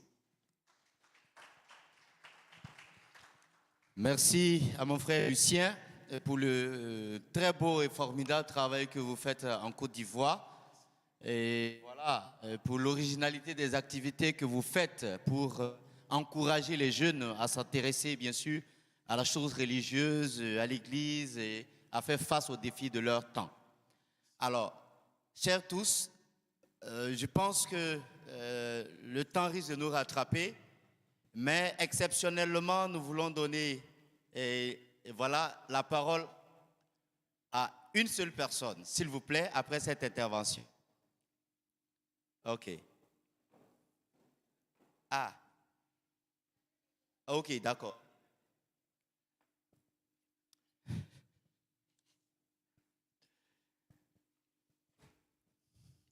Merci. Je suis le père Boutia Marius du diocèse de Daloa en Côte d'Ivoire. Je remercie notre frère Essien, c'est Essien, hein? Oui, voilà, Essien pour son intervention et je salue ce travail formidable qui est fait ici, tout ce qui est fait ici. Mon intervention donc, porte sur tous les échanges qui ont eu lieu tout à l'heure pour tout ce qui concerne la jeunesse. Alors, on parle des jeunes pour la question de l'immigration, toutes les causes. Je voudrais partir un peu de la situation de la Côte d'Ivoire. Bon. En citant les difficultés, tout à l'heure, de la jeunesse, il a parlé de l'instabilité sociale, la cherté de la vie, et puis je crois que derrière tout ça aussi, il y a toutes les politiques qui sont mises en place et qui n'encouragent pas les jeunes. Alors, il y a toutes ces choses. En remontant le temps, dans les années 80, on parlait du miracle ivoirien, et dans cet ordre-là, vous allez dans différents pays, en Europe, l'État faisait en sorte que les étudiants qui allaient là-bas étaient pris en charge, ils avaient un accompagnement et puis ils étaient pressés de rentrer travailler au pays parce qu'il y avait une perspective, il y avait quelque chose qui se passait. Mais il se trouve maintenant que tout ça, ça a été vendu, il n'y a plus rien qui existe, les jeunes ont très peu d'encouragement. Mon problème, c'est que, et c'est là où je salue le travail du PACTPAN ici, que je découvre, je me dis, vous prenez les jeunes en Côte d'Ivoire, ils vivent une situation. Prenez les jeunes au Bénin, ils vivent quelque chose, au Cameroun. Mais tout ce qu'ils vivent comme réalité, ils sont souvent confrontés aux politiques locales. Et ils sont parfois étouffés dans leurs élans. Ils n'ont plus de perspective, sinon que de fuir leur réalité. Or, comment arriver justement à avoir un contrepoids contre toutes ces politiques-là ? Comment arriver à mettre en place quelque chose qui permet aux jeunes d'avoir un peu de ressort, donc avoir du soutien, donc là où ils sont comme muselés, où ils n'ont plus de force. C'est là où je pense que le travail en réseau de PACTPAN peut vraiment aider. Aider dans la mesure où, si ici en Côte d'Ivoire, on fait quelque chose et on est muselé, on n'a plus d'élan, on ne sait plus quoi faire, alors on sait que quelqu'un d'autre ailleurs peut donner l'écho de ce qui se fait, peut donner écho de ce travail, de la bataille et pouvoir mettre en lumière des choses qu'on essaie de cacher et d'étouffer. Tout Donc, à fait. je salue tout le monde Merci pour qu'on beaucoup. continue ce travail de réflexion. Merci, merci. Alors, Lazare a quitté cette rangée pour venir. Comme il est jeune, exceptionnellement, on va lui donner la parole, ma soeur, et il sera le dernier intervenant, s'il vous plaît. Lazare, vous avez la parole. Merci beaucoup, même si la sœur ne veut pas me donner le micro, je me rends compte. En fait, je veux parler. Est-ce que je vais m'en vouloir au comité d'organisation ou bien à notre président qui a présenté? On a remarqué, on est en Côte d'Ivoire, à Abidjan, et je ne me rends pas compte d'avoir une jeunesse ivoirienne dans cette salle. Voilà. Malgré, peut-être vous êtes occupé par des activités. Le PACTPAN, peut-être ce travail n'est pas fait. Est-ce que vous avez pris en compte la jeunesse ivoirienne dans cette activité? Moi, je ne vois pas la jeunesse ivoirienne. Même s'ils sont là, je ne les vois pas. Voilà, on est chez vous. Est-ce que je vais dire quoi? Je m'en veux au comité d'organisation ou bien à votre jeunesse ivoirienne? C'est ma question. Merci. Thank you so much. Thank you so much. It's almost time. Yes. We want to thank each one of you for this so much warm session that we have had. And so now allow me to invite the group to come down. We take the...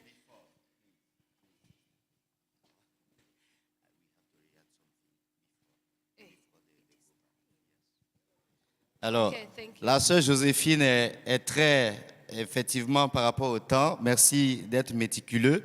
Voilà, mais ce n'est pas une session de réponse. Avant que vous ne descendiez, c'est important que les gens sachent. Nous avons voulu écouter les réalités de chaque pays, de chaque région. Nous avons tenté comme nous pouvons. Il y a des recommandations qui sont venues à la table disant de penser véritablement à un conseil panafricain au niveau de la jeunesse. Je pense qu'avec le SECAM, je pense au la CREO, il y a des choses qui se font, mais ce sont des choses que nous devons pouvoir peut-être travailler à mutualiser nos efforts pour que, pourquoi pas, cela soit une possibilité. Voilà. Mais bien sûr, comme vous avez dit, effectivement, avec le rapport effectivement, du SECAM. Alors,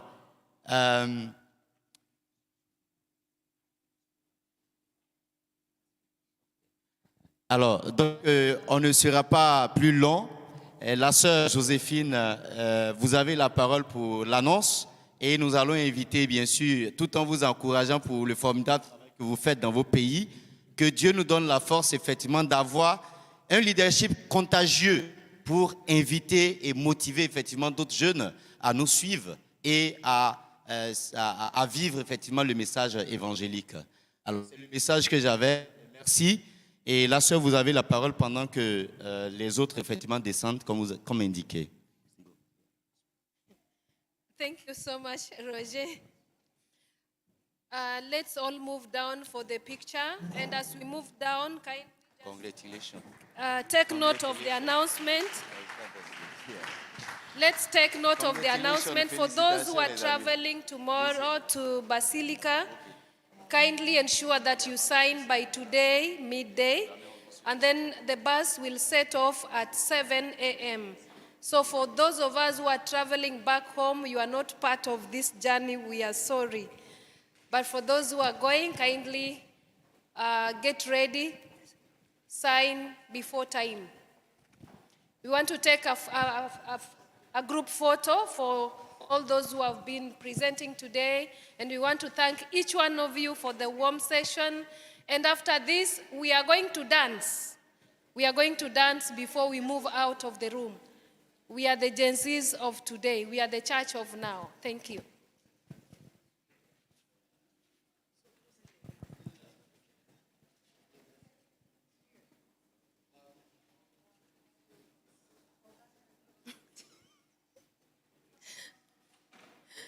Okay, you go bomb me. You go bomb me.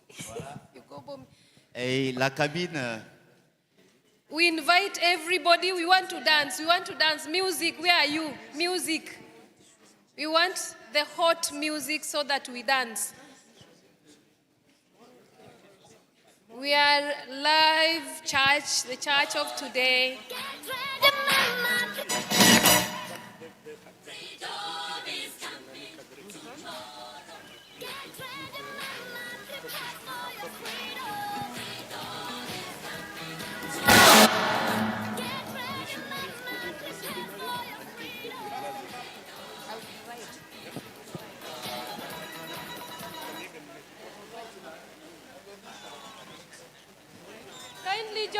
us in the dance. Join us in the dance. Music, you are wasting our time. The DJ, you are wasting our time. The DJ. It's called Technologia. Technologia.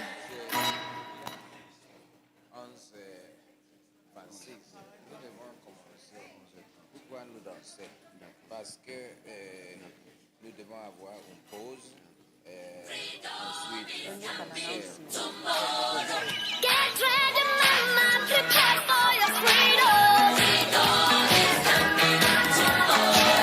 Get ready, mama, prepare for your freedom. Freedom is coming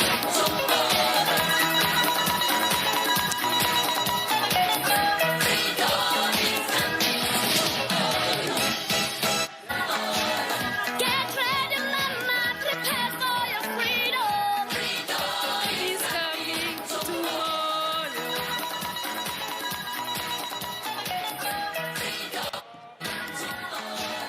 Get ready, mama, prepare for your freedom. Freedom is coming tomorrow. Freedom is coming tomorrow. Prepare for your freedom. Freedom is coming tomorrow. Freedom is coming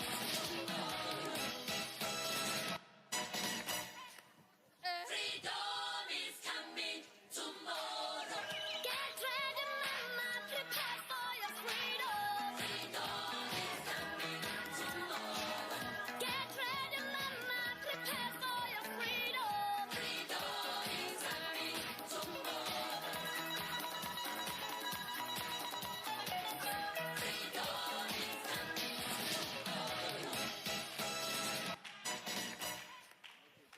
DJ, thank you, thank you, thank you.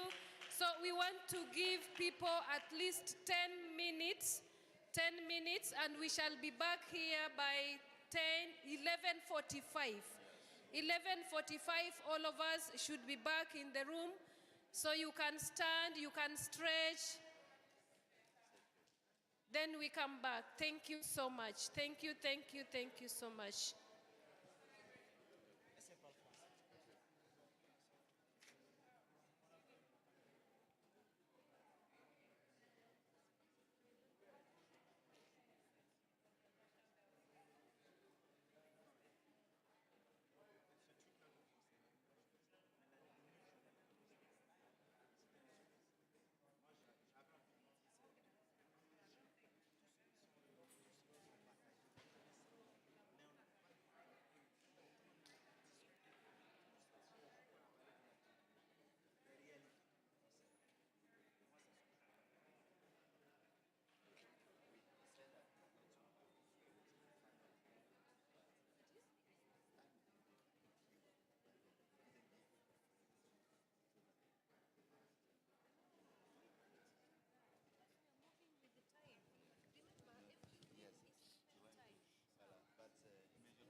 director, honored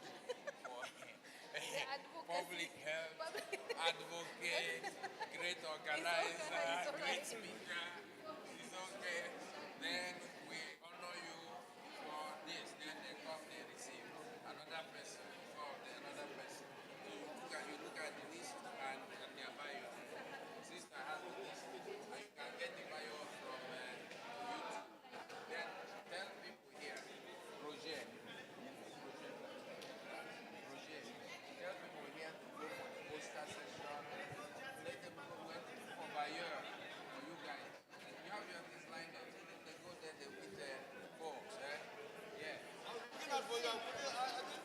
Voilà. Il a été dit que nous avons 10 minutes et nous souhaitons que vous mettiez ces 10 minutes à profit.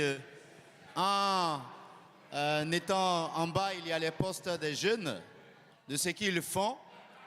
Et donc, nous serons très heureux de vous voir et de vous accueillir là où nous avons effectivement nos posters, où les jeunes sont pour discuter avec les jeunes.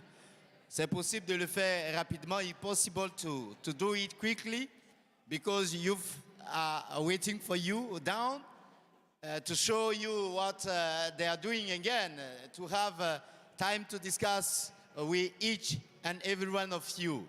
So please, that is what we want from you, and see you as up. Thank you.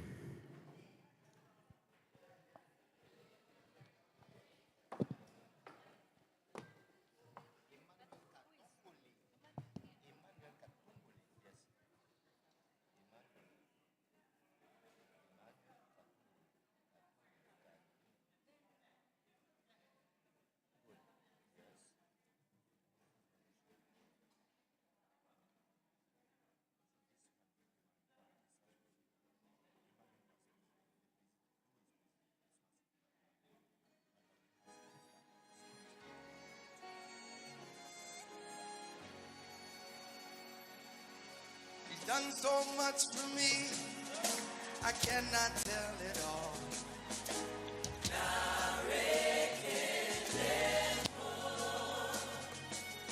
If I had 10,000 tongues, it still wouldn't be enough.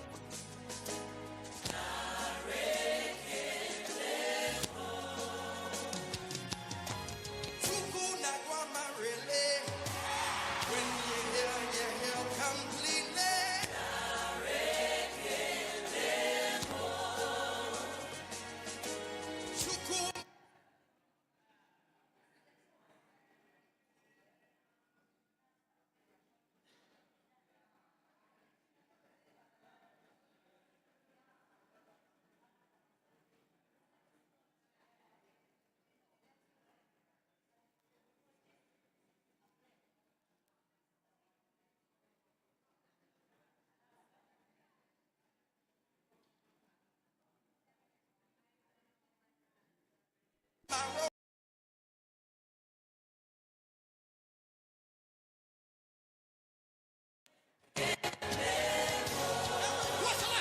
What shall I render to Jehovah?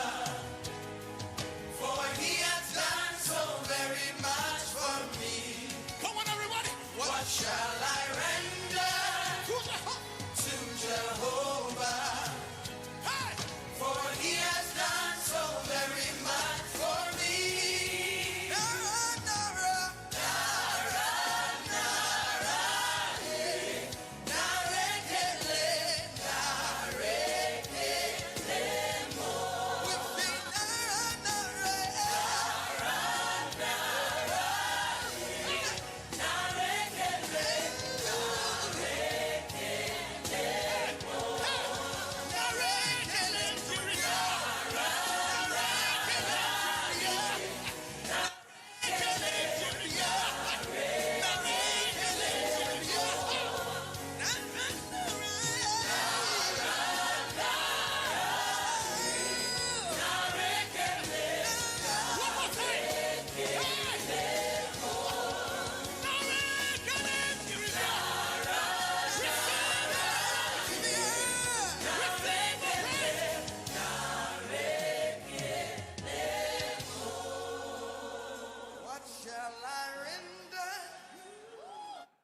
Ils ont tout fait pour me faire tomber. Ils ont tout fait pour me faire chuter. Autrefois appelé à l'échec. Autrefois appelé moins que rien. Ils ont oublié que Jésus est de mon côté. Ils ont oublié que Jésus est de mon côté. Il est le trouble qui me trouble. Il est le combat qui combat celui qui me combat.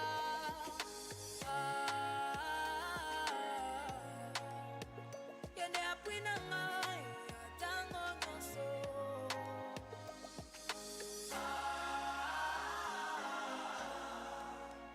Yene apwina ngai atango nyonso.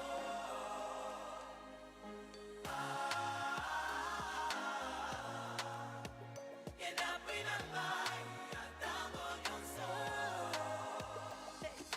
Jésus mon seul ami que je prends comme appui. Et même dans les épreuves, il est mon seul secours. Yende sekele nangai. Ils ont décidé de m'effacer. But Jesus said non, j'ai triomphé. Et même dans leur complot, comme mon nom est cité, il est le trouble qui trouble les troubles qui me troublent. Il est le combat qui combat celui qui me combat.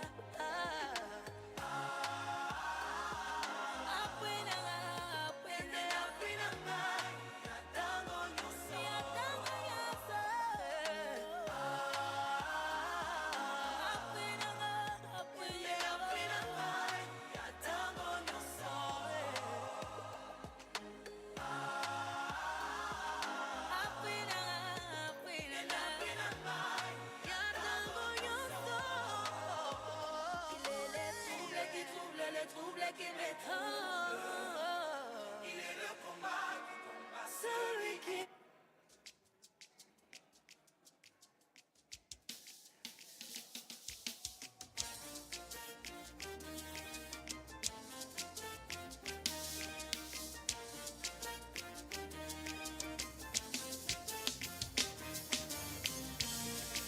Oh nana, ah, eh, hey, oh. Oh nana, come on now, move your body and say, oh nana, ah, aha, oh.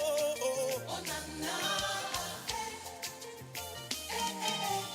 say you be my lover, say, my lover, I say you never fail. You never fail. Day by day, you're still the same. You're still the same. And your glory knows no end. So you be my lover. My lover. I say you never fail. You never fail. Day by day, you're still the same. You're still the same. And your glory knows no end.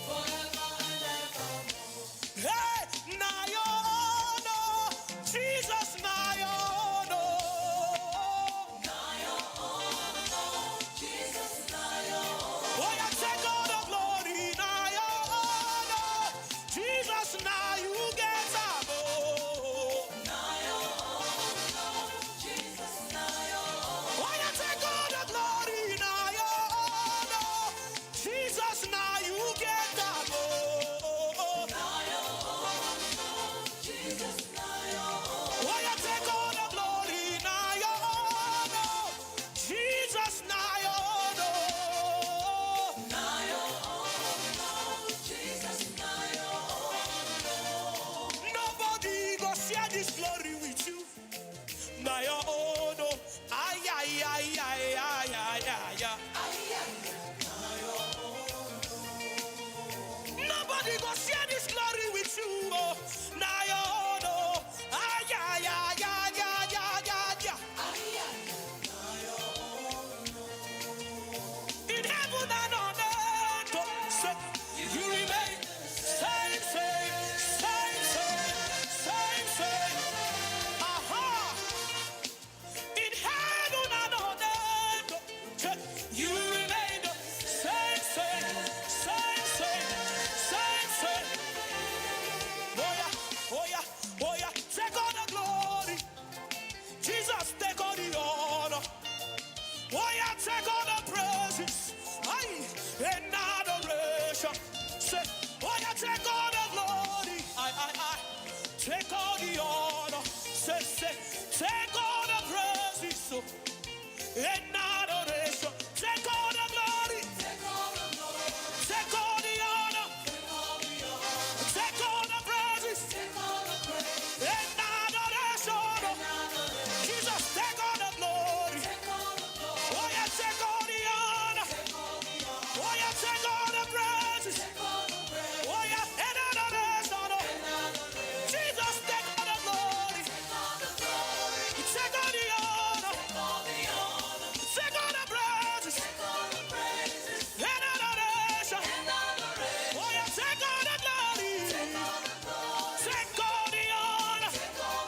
Oh yeah, take all the praises. And adoration. Ay, ay, ay, ay, ay, ay, ay, ay. Who else get the glory if not Jesus? Now who get the glory if not be Jesus? Now you get him. Now you get the glory. Oh yeah, take all the glory. Now your honor. Jesus, now your honor. Say. Now your honor. Jesus, now your honor. Oh yeah, take all the glory. Now your honor. Jesus, now your honor. Now your honor. Jesus, now your honor. Take all the glory. Now your honor. Jesus, now you get time. Now your honor. Jesus, now your honor. Say all the glory is yours. All the glory is yours. All the glory is yours. All the glory is yours. Forever glory is yours. Say, all the glory is yours. See the glory is yours. All the glory is yours. Somebody say, glory is yours. All the glory is yours. Say, all the glory is yours. Say, all the glory is yours. Yeah, be. Is yours. All the glory is yours. All the glory is yours forever. Hey, Jesus, now your honor. Jesus, now your honor. Say. Now your honor. Jesus, now your honor. Take all the glory. Now your honor. Giovanni, now you get time. Oh. Now your honor. It is time. Take all the glory. Now your honor. Jesus, We are needed back in the room. We want to begin at 11:45. So the members who are outside, kindly get in.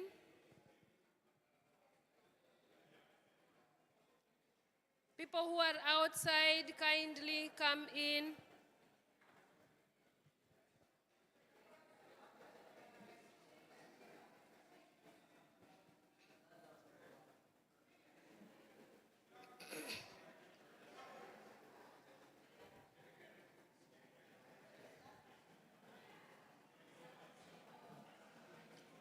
We want to move to Palaver on the Vision 2050, the future of the church, family of God in Africa. And so kindly, let us move back. Let us move back so that we take care of time. We have a lot to do today. and the time is not on our side.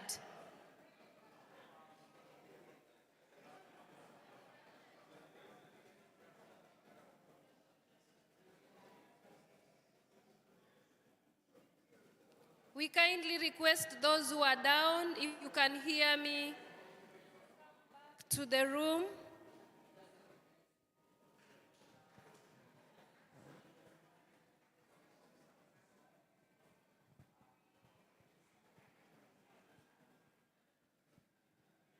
Roger, Dayamba, wherever you are, kindly invite people back to the room. I know you are outside with other members.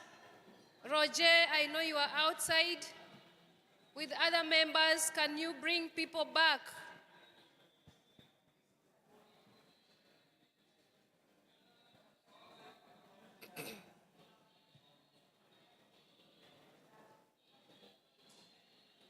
The presiding officer for the next session, Father Raphael Simbine and Sister Sia Solange, kindly come forward. Sister Sia and Father Raphael, you are the presiding officers. Father Alfred and Sister Sia, you are the drivers of this session. And kindly members, can we come in?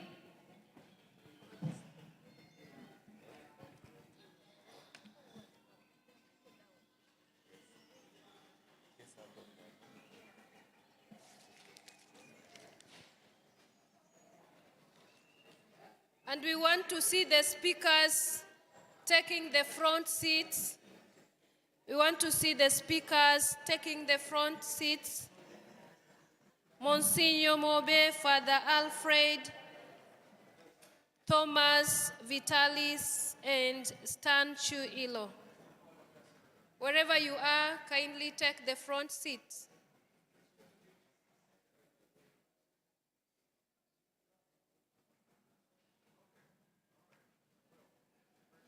On the podium, kindly, Father Alfred and Sister Sia, come forward.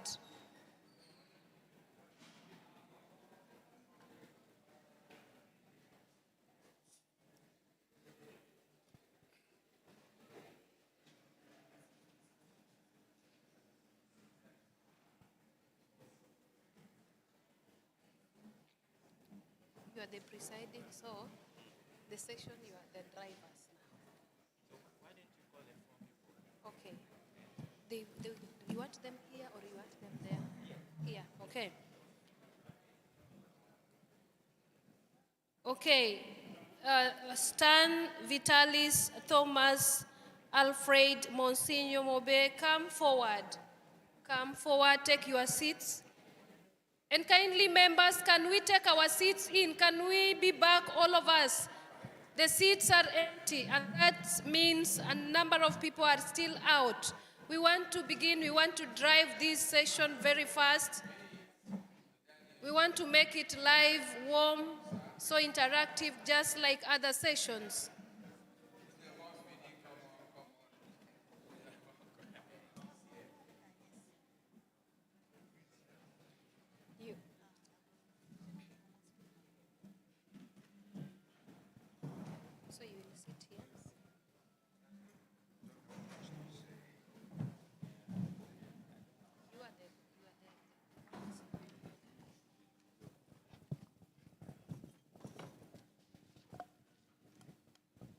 A number of people are still outside. We are wondering, we want to begin as a family.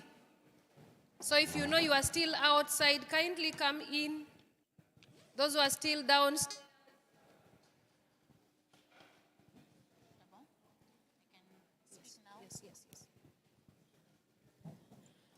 Alors, il y a quelques personnes dehors. Est-ce qu'on peut les appeler? Parce que la salle est un peu clairsemée. Cyril, s'il te plaît, fais signe dehors si on peut rentrer. Ok.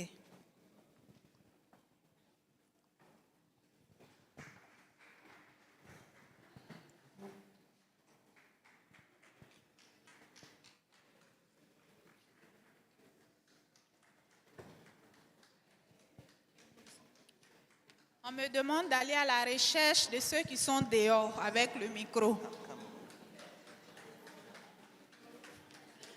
I'm calling you.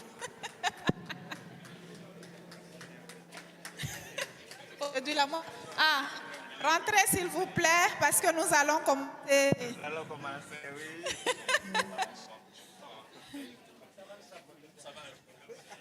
Merci, merci. Voilà.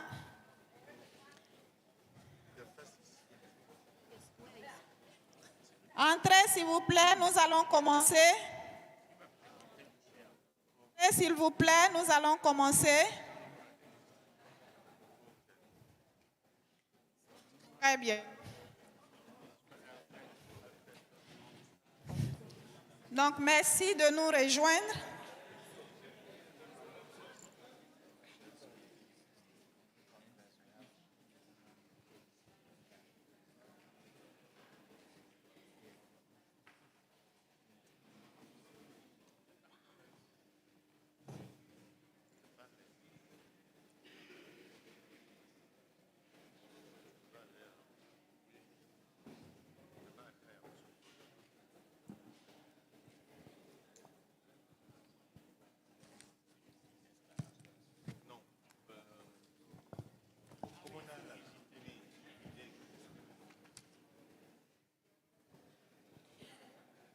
Alors, pour cette deuxième partie de la matinée, je vais assurer la modération. Moi, c'est la sœur Sia Solange, religieuse de la congrégation des sœurs Notre-Dame du Calvaire.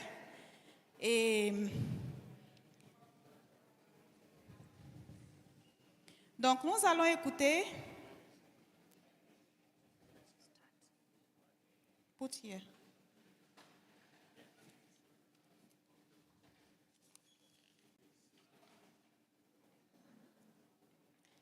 Donc, pour le débat de ce matin, qui va nous aider à réfléchir ensemble ou à voir présenter la vision de l'Afrique pour l'année 2025 jusqu'à 2050, l'avenir de la famille ecclésiale de Dieu en Afrique. La famille de Dieu en Afrique, quelle est sa vision pour les 25 années à venir? Alors, sur ces sujets, nous aurons à écouter Monseigneur Moumbé, le Père Alfred. OK.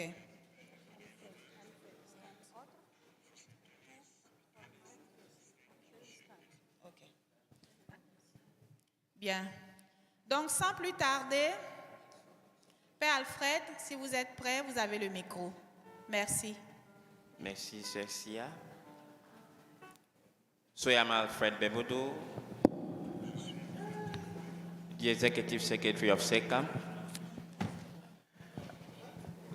The session for this moment is being dedicated to the vision of the Church in Africa. Yeah, before we delve into the subject for the day, I'm sure that for the benefit of those who may be encountering it for the first time, allow me to introduce SECAM. So SECAM is the acronym for the Symposium of the Episcopal Conferences of Africa and Madagascar. It was founded in 1969 in Kampala, Uganda, during Pope St. Paul VI's visit to Africa. It was a historic visit. And this creation was itself a prophetic sign.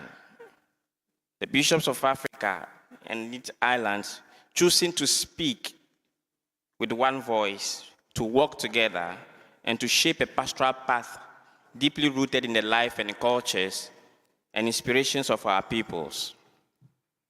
So SECAM exists as a continental body that brings together all the national and regional Episcopal conferences in Africa.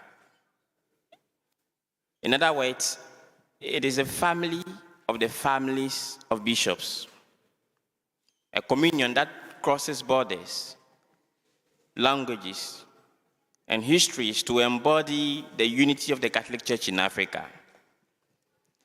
As the voice of the church in Africa, SECAM represents our continent in the universal church, engaging the Holy See with other continents and with the global institutions.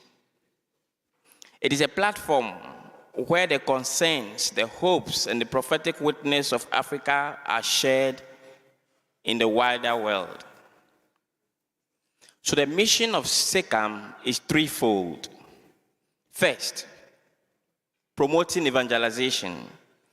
SECAM ensures that the good news is proclaimed in ways that are faithful to the gospel and deeply incarnated in African realities.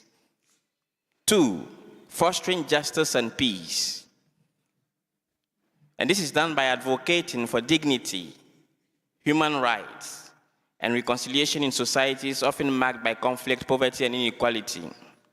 And three, supporting integral human development by championing education, health, ecological stewardship, and all that enables our people to live in the fullness of life. So in short, SECAM is both a servant and a shepherd, serving the local churches in their mission and shepherding the collective journey of the church in Africa towards unity, holiness, and mission. So now, concerning the vision, I will ask Reverend Father Vitalis to help us with the vision. Thank you. Thank you, Father Alfred, for presenting SECAM to us.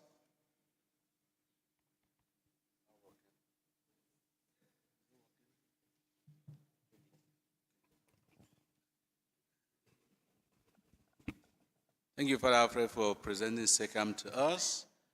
We are going to present you with the vision of SECAM, that is the Church in Africa, Madagascar, and the islands, for the next 25 years. That is running from 2025 to 2050, the next Jubilee year. The document we are about to present to you is a document that has a long history of elaboration. Last year, 2024, all the secretaries general of the conferences in Africa came together at Congo-Brazzaville, and they spent 1 week to review the situation in Africa, and they came up with the idea of this vision and elaborated the very first version of the vision of the church for the next 25 years. The consultation was wide enough to take into consideration the diverse factors and the context that exist in the continent. After the first draft of the document had been made, early this year, 1st to 4th April, selected African theologians came together again to review the document, and they worked on it and then came up with second version of the document. Still, after that, some theologians who are in the redaction group came together to finalize the document to what we have today, and that is what we are going to present to you. The document is 27 pages, and it has 12 pillars, 12 points, 12 action points. Each of the pillars represent each of the months of the year, the 12 months in the year. And the presentation of the document is done in 5 stages. Number 1, the opening vignette, which talks about the background of that particular vision. Then a concrete observation from the African context that shows that the vision is needed.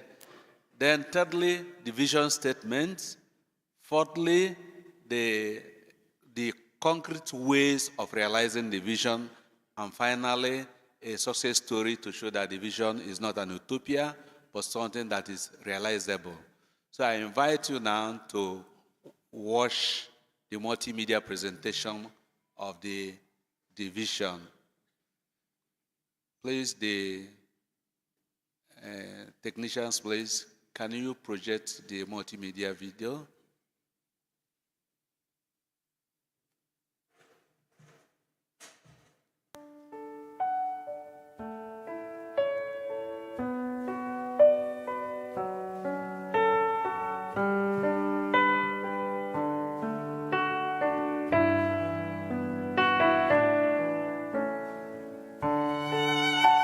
Pillar 1, Evangelization.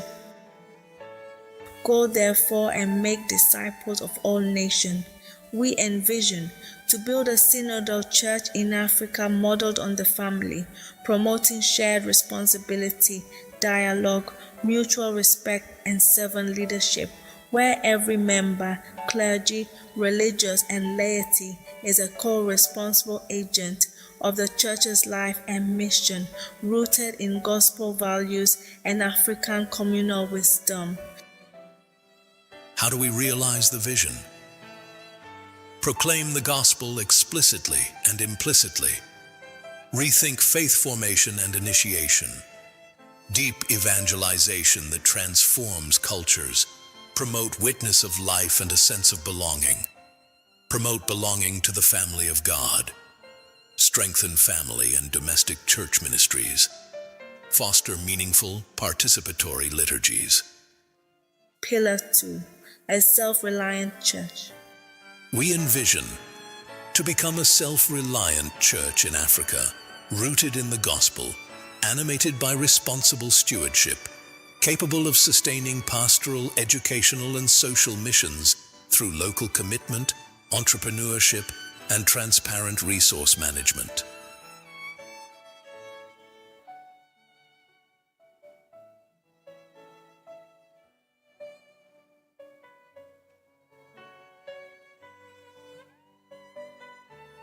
How do we realize the vision? Theological formation on stewardship, promoting local giving, creation of diocesan development offices, training in financial and project management, legal and institutional frameworks, investment in education and enterprise, fostering a culture of accountability, intra-African solidarity, integration of youth and digital platforms. Pillar 3, family model leadership. We expect to build a synodal church in Africa modeled on the family, promoting shared responsibility, dialogue, mutual respect, and servant leadership, where every member, clergy, religious, and laity is a co-responsible agent of the Church's life and mission, rooted in gospel values and African communal wisdom.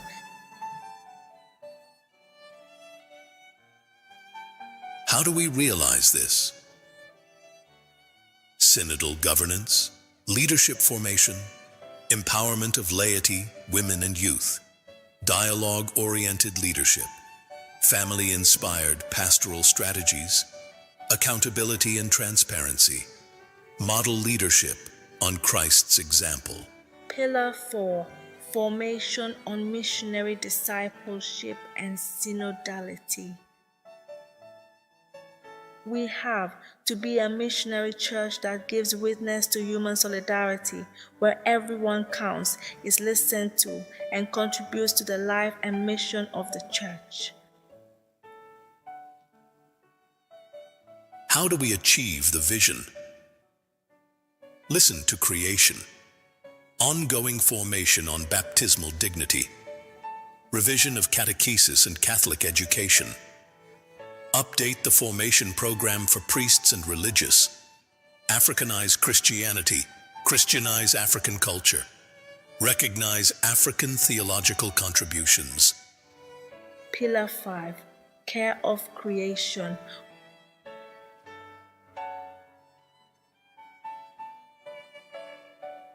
We look forward to a renewed Africa where ecological care, social justice, and integral human development flourish together, rooted in Pope Francis' call for ecological conversion and decisive action toward integral ecology.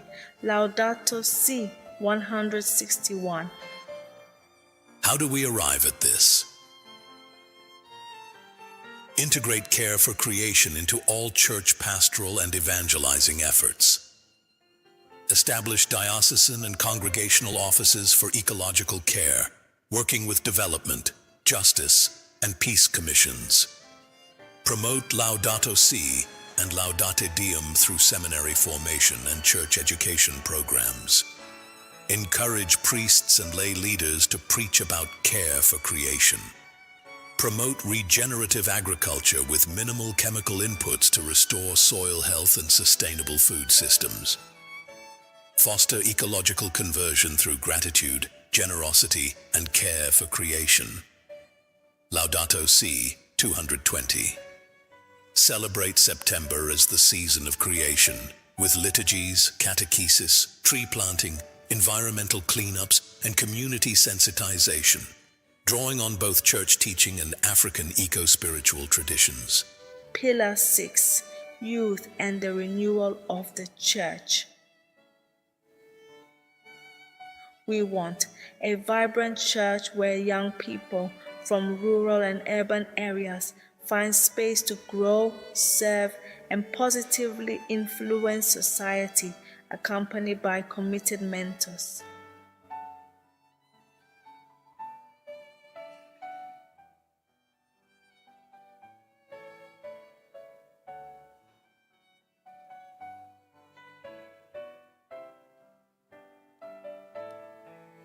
How do we achieve this?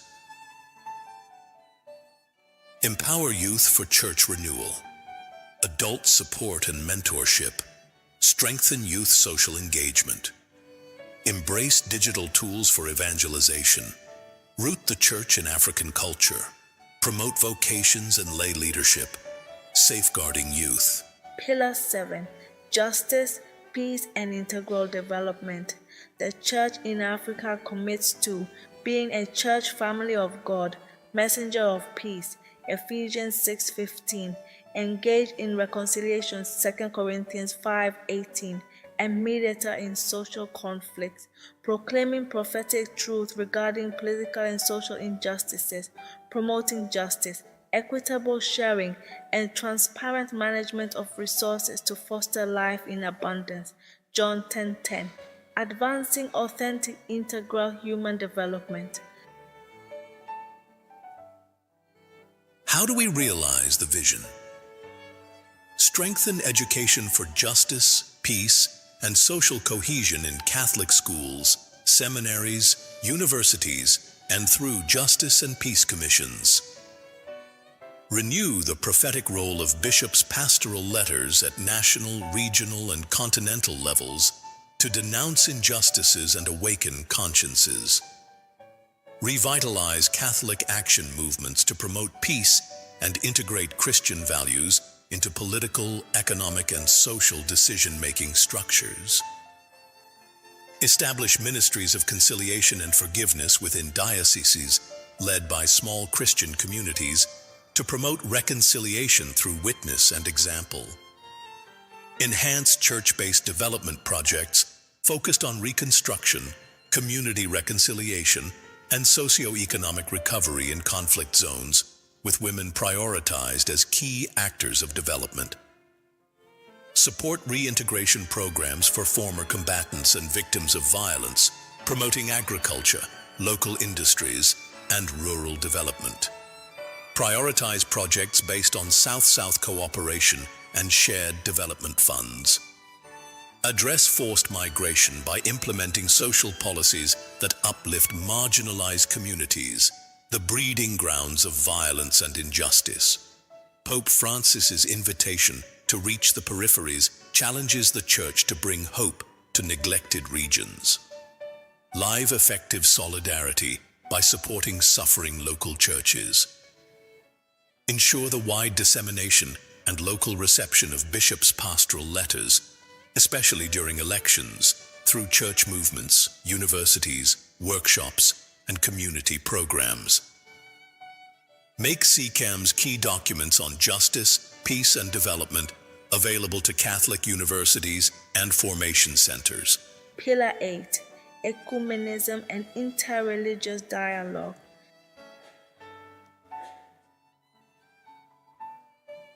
that they all may be one, as you, Father, are in me and I in you. John 17:21.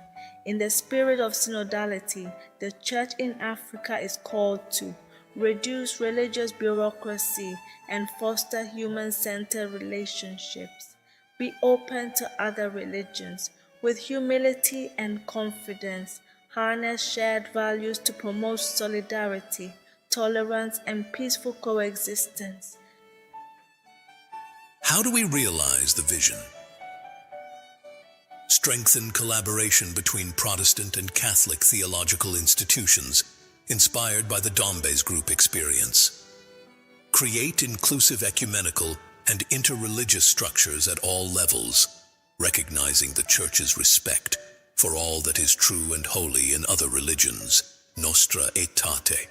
Establish joint commissions with Catholics, Protestants, Evangelicals, Muslims, traditional religions, and new religious movements to reflect on common concerns. Promote dialogical evangelization through mutual exchange and reject superiority complexes. Support centers for the study of African religions, SIRA, to deepen understanding and dialogue. Encourage joint programs with leaders of new religious communities to foster unity, especially among the youth, through initiatives led by Catholic youth organizations and movements. Involve the faithful in ecumenical efforts to promote encounter, tolerance, and collaboration. Pillar 9. Mission in the digital environment.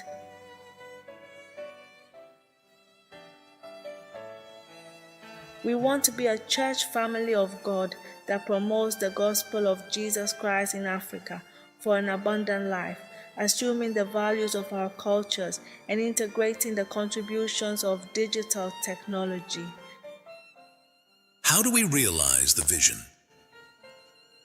To ensure that in Catholic universities across the continent, in formation houses and in parish centers, young people become familiar with computers and new means of communication. Define evangelical criteria for ethical use of digital technology. Encourage all church structures to create a virtual presence by creating websites where Christians can participate in the life of the church. Pillar 10. The health of the people of God.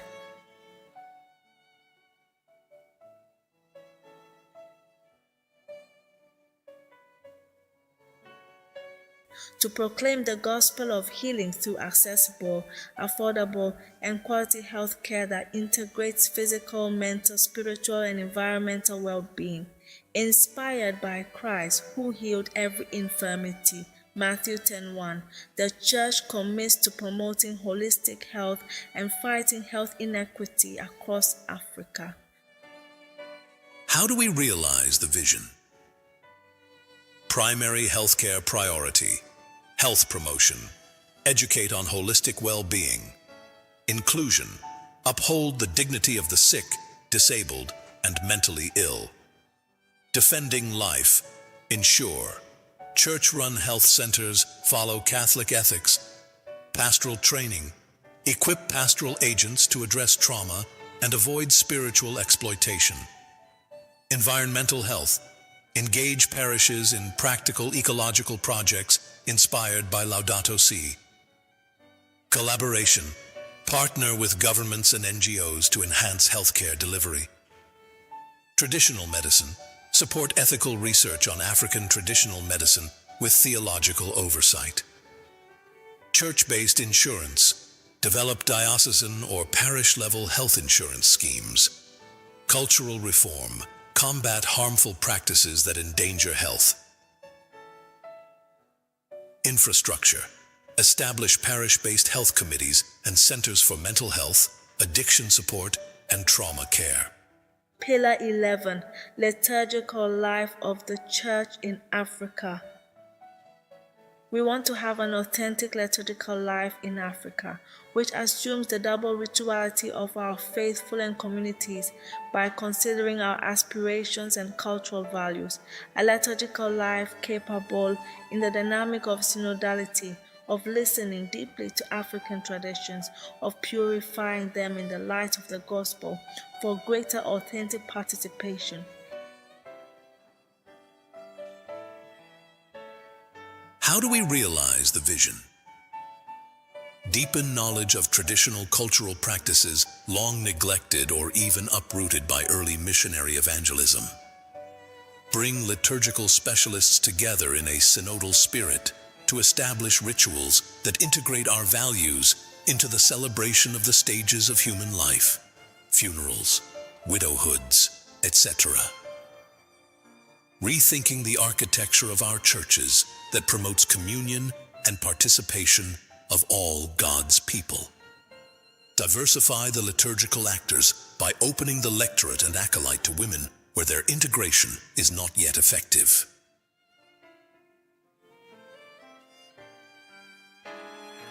Pillar 12, Church and Politics. A church that collaborates with governments to promote the common good, constitutional democracy, human rights, religious freedom, and accountable governance. The church must inspire Catholics to participate actively in politics, voting, running for office, advocating for justice, infusing public life with gospel values.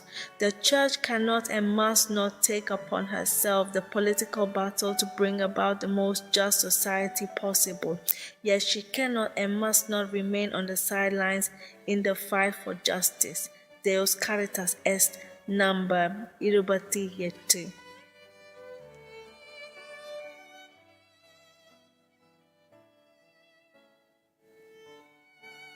How do we realize the vision? Provide ongoing civic education rooted in Catholic social teaching. Promote policies that bridge social divides and advance human dignity. Strengthen justice, peace, and development offices to work with governments while holding them accountable. Develop clear church policies for constructive political engagement. Prioritize reconciliation and healing in conflict-affected regions. Promote gospel nonviolence, national reconciliation, and bridge building across divides through dialogue and restorative justice. Translate synodality and family of God ecclesiology into governance models, promoting servant leadership. Restructure catechesis to include civic education and responsible citizenship. Foster political consciousness among youth through education programs. Enhance the Church's prophetic witness through small Christian communities, media, and ecclesial groups.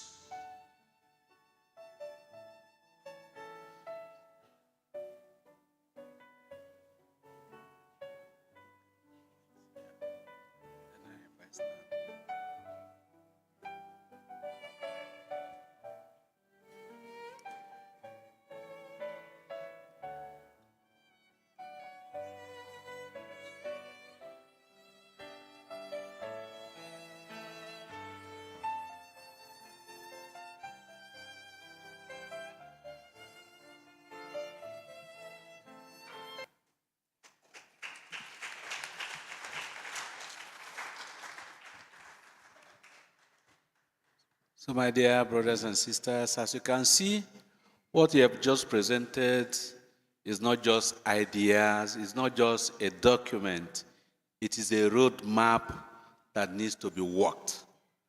Let us now invite Stan to give us the perspectives on how to walk this roadmap.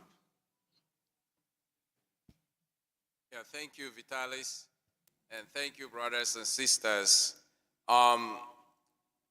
One of the gifts that I received during the time all of us were serving on this redaction committee is hearing from Joel Carpenter, who is one of the people that inspired me, that he's of a Lutheran tradition, and he founded the Nagel Institute in Grand Rapids, Michigan. So Joel said to me, and I was quite surprised that it was coming from a Protestant, that only the Catholic Church in Africa has the capacity of changing things in Africa. And I said, why? Joel said, you guys are better organized than us, you're united. One good idea in the Catholic Church in Africa can circulate throughout the continent and is capable of making some changes. So when we were then reading these documents, different perspective, a lot of effort has gone into producing this document. That was what was ringing in my ears, in my heart, in my soul. Is not being triumphalistic about things, but it's being realistic that here we have a vision which, if we all embrace this vision, work on it, is capable of bringing about changes. And during the just concluded 20th Assembly, so I was taking notes of the different interventions made by different bishops, which I try to operationalize in what I say. One bishop suggested that it shouldn't be called a vision, so you already heard Father Vitalis say, it's a roadmap. It's a roadmap. For the first time, we have a roadmap, and it's designed also to fit into some kind of programmatic calendar. For instance, in September, the season of creation, we look at ecology. And you all have received on our common forum the text. You see that it has a very clear structure, is evidence-based, then is developed applying interdisciplinary approach. So you have theology, social science, pastoral, science, digital, you name it. It's kind of multidisciplinary, interdisciplinary, even transdisciplinary in its approach. And for each vision, you have a best practice. The people who worked on this were from all over the continent. So we have for each vision, hence some people might say, which is also a problem, we have so many documents. The last major document produced by SECAM was in 2019, the Kampala document.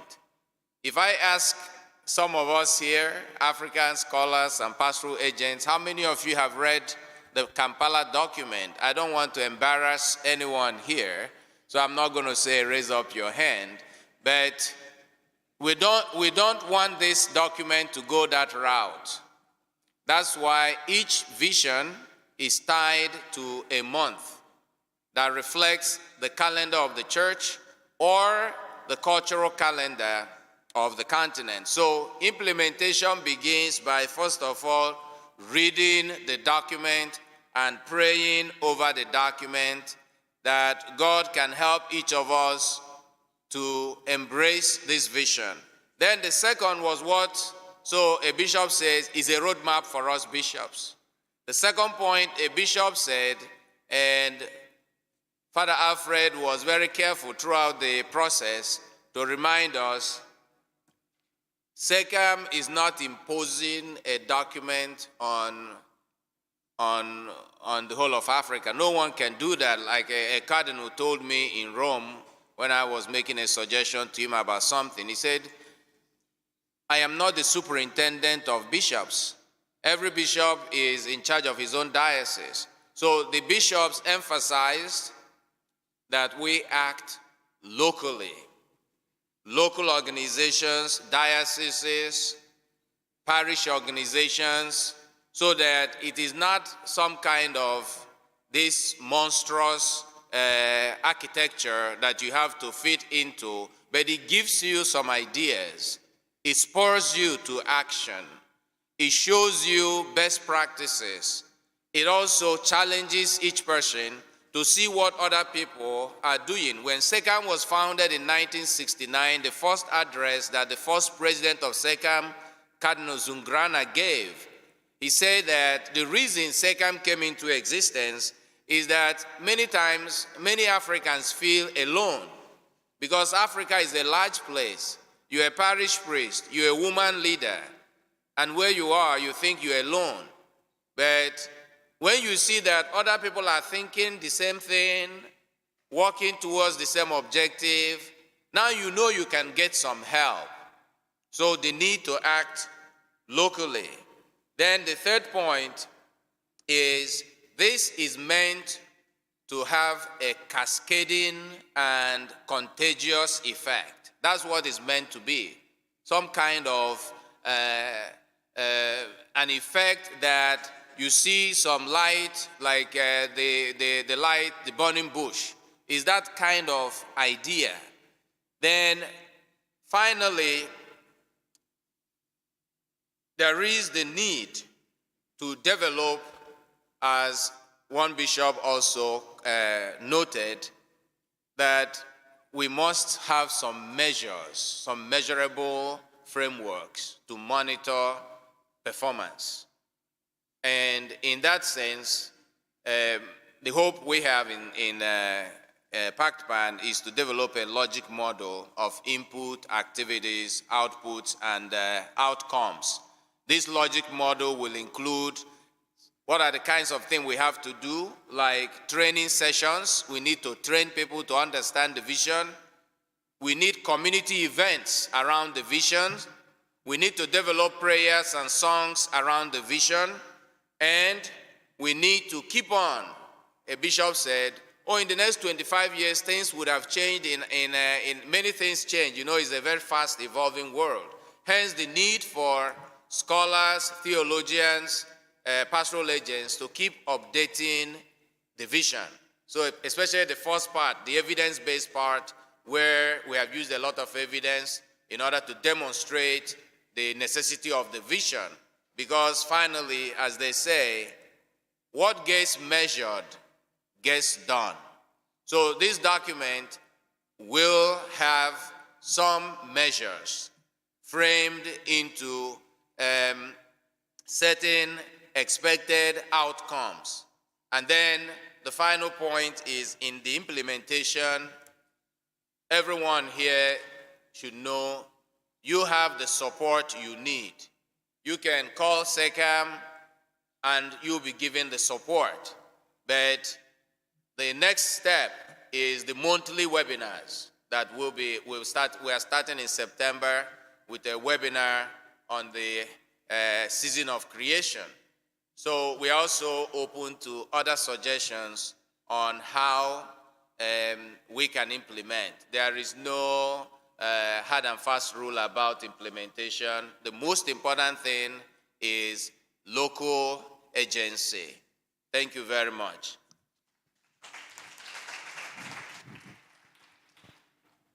Bien, merci au Père Alfred, Père Vitalis et Stan, qui viennent à la fois de nous faire l'historique du SHEAM pour donner l'occasion à nos participants de connaître c'est quoi le SHEAM, à Père Vitalis qui a pris le soin de nous donner donc cette vision et l'explication de Père Stan en lien avec PACTPAN.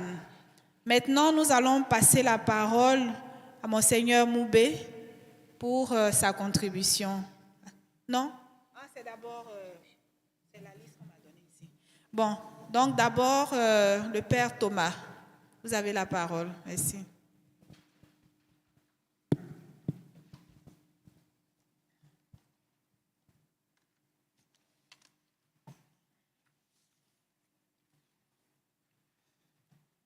Merci, chers participants, de m'écouter et merci aussi de me passer la parole.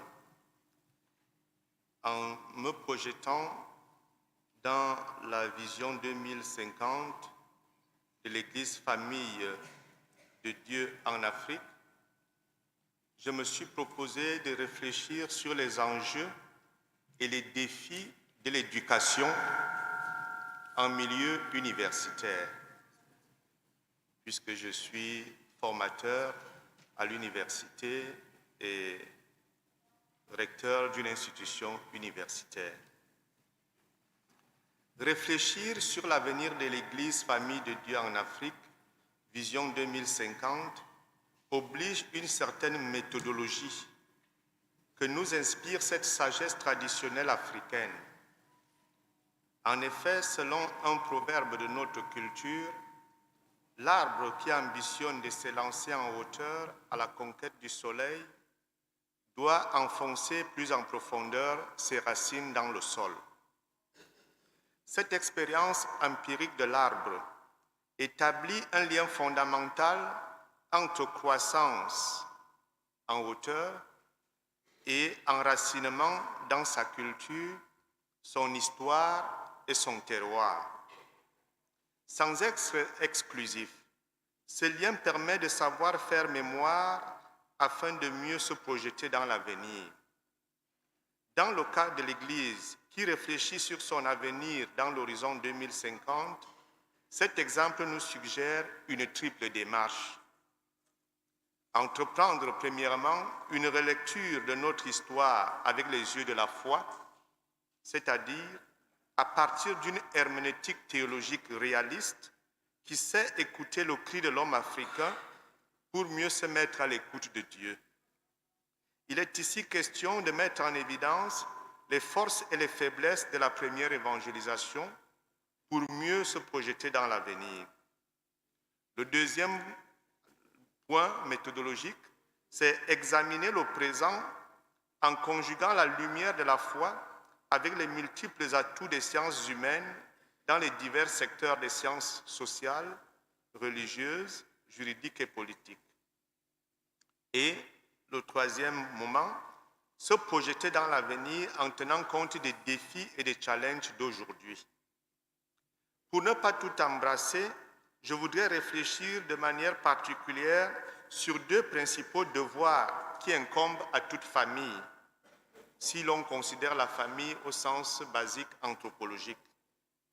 Et ces deux devoirs, c'est le devoir de promouvoir la vie, la transmettre et la défendre, et le devoir de savoir éduquer ses enfants.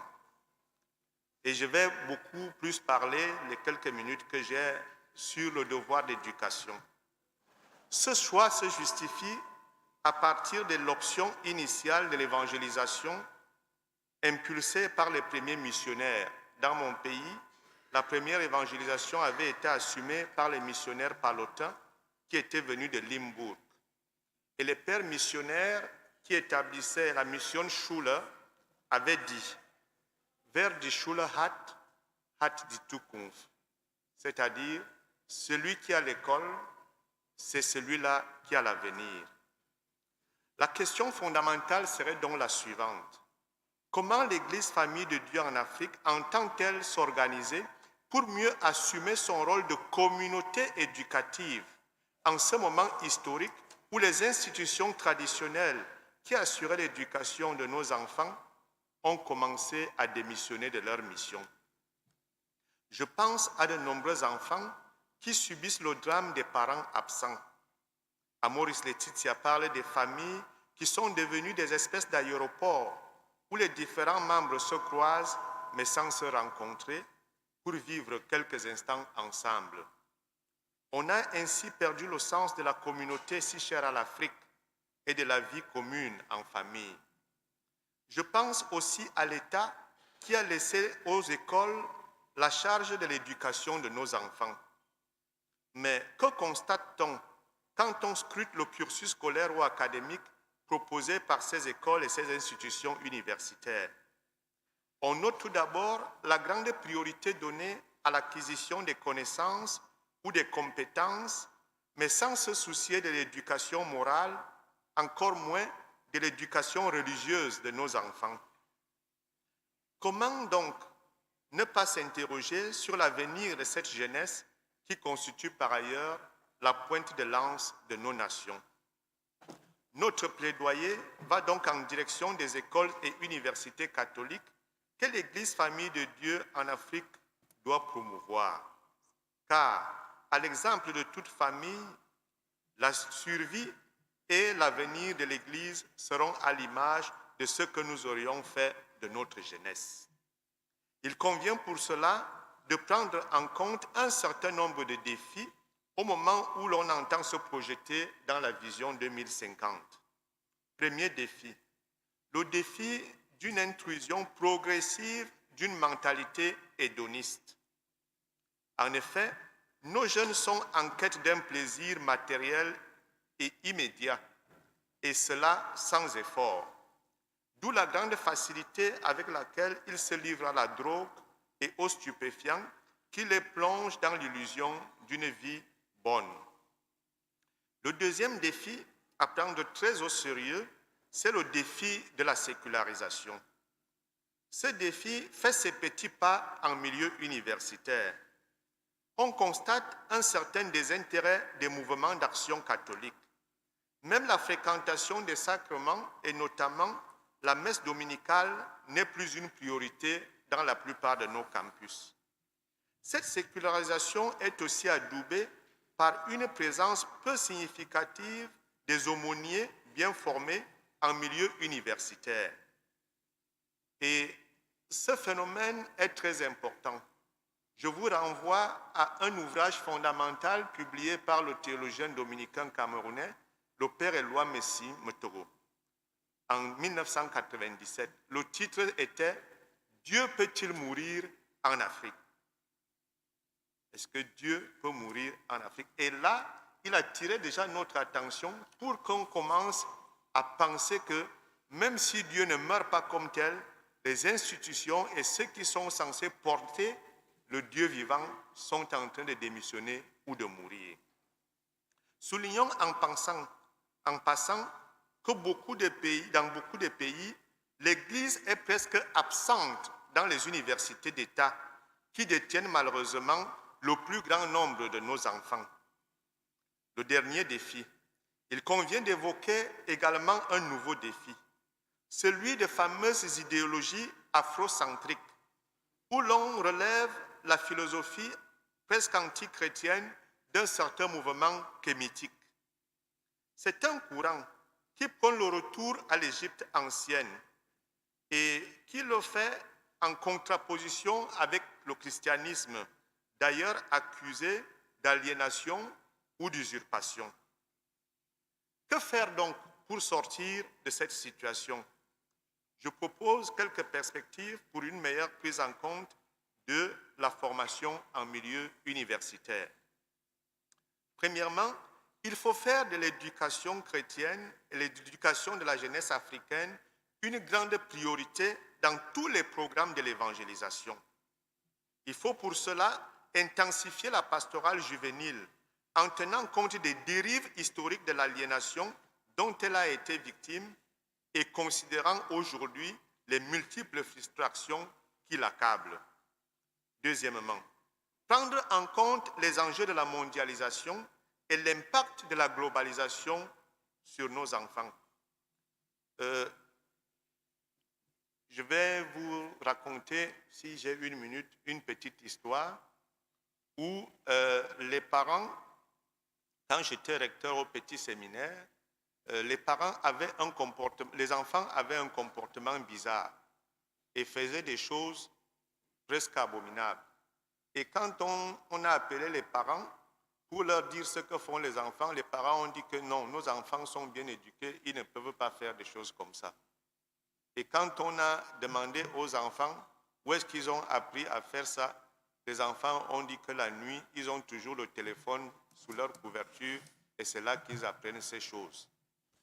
Vous voyez donc que la mondialisation et la globalisation peuvent faire que vous pensez que c'est vous qui éduquez vos enfants alors que les enfants sont éduqués ailleurs. Ces jeunes ont donc besoin de spiritualité pour aussi nourrir la soif de l'âme. Un point d'honneur doit être mis ici sur l'éducation par l'art et par le sport. Voilà encore deux secteurs que l'Église a un peu abandonnés, l'art et le sport. Or, c'est des grands lieux où la jeunesse se retrouve. Et quand on voit ce qui est proposé dans l'art, quand nous écoutons la musique, c'est dans la musique qu'on transmet la violence. C'est dans les films qu'on a les films d'horreur. Et ce sont ces films que nos enfants aiment voir. Alors, comment faire pour investir justement ces lieux où l'art est propagé et où le sport est vécu? Pour conclure, nous suggérons aux églises particulières d'Afrique de ne pas abandonner la formation universitaire aux seuls soins de l'État ou des institutions privées laïques. Nous souhaitons aussi que naissent des congrégations africaines consacrées à la formation universitaire de notre jeunesse, à l'exemple de ce que firent Ignace de Loyola, Saint Dominique, Saint François de Sales, Don Bosco, Escriva et toutes les autres grandes figures qui ont façonné l'éducation et l'élite chrétienne en Occident. Pour finir, nous souhaitons que la formation de notre laïcat soit plus décisive pour avoir de vrais laïcs engagés et préparés pour porter dans le monde sociopolitique les grands principes de la doctrine sociale de l'Église. L'Église étant mère et éducatrice, mater et magistra, elle ne devra jamais perdre de vue sa mission de promouvoir et de défendre la vie humaine en Afrique. D'où l'urgence de savoir concilier éducation sexuelle, éducation tout court et éducation morale. J'ai saisi enfin cette occasion pour féliciter PACTPAN pour son initiative salutaire et pour dire la profonde gratitude de l'UCAC, Université catholique d'Afrique centrale, pour nous avoir intégrés dans ce grand projet d'une Église africaine en marche et tournée vers l'espérance qui ne déçoit jamais. For your kind attention, thank you very much.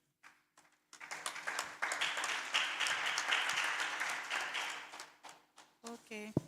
Nous disons donc merci au Père Thomas et sans plus tarder, je passe la parole au Père Moubé.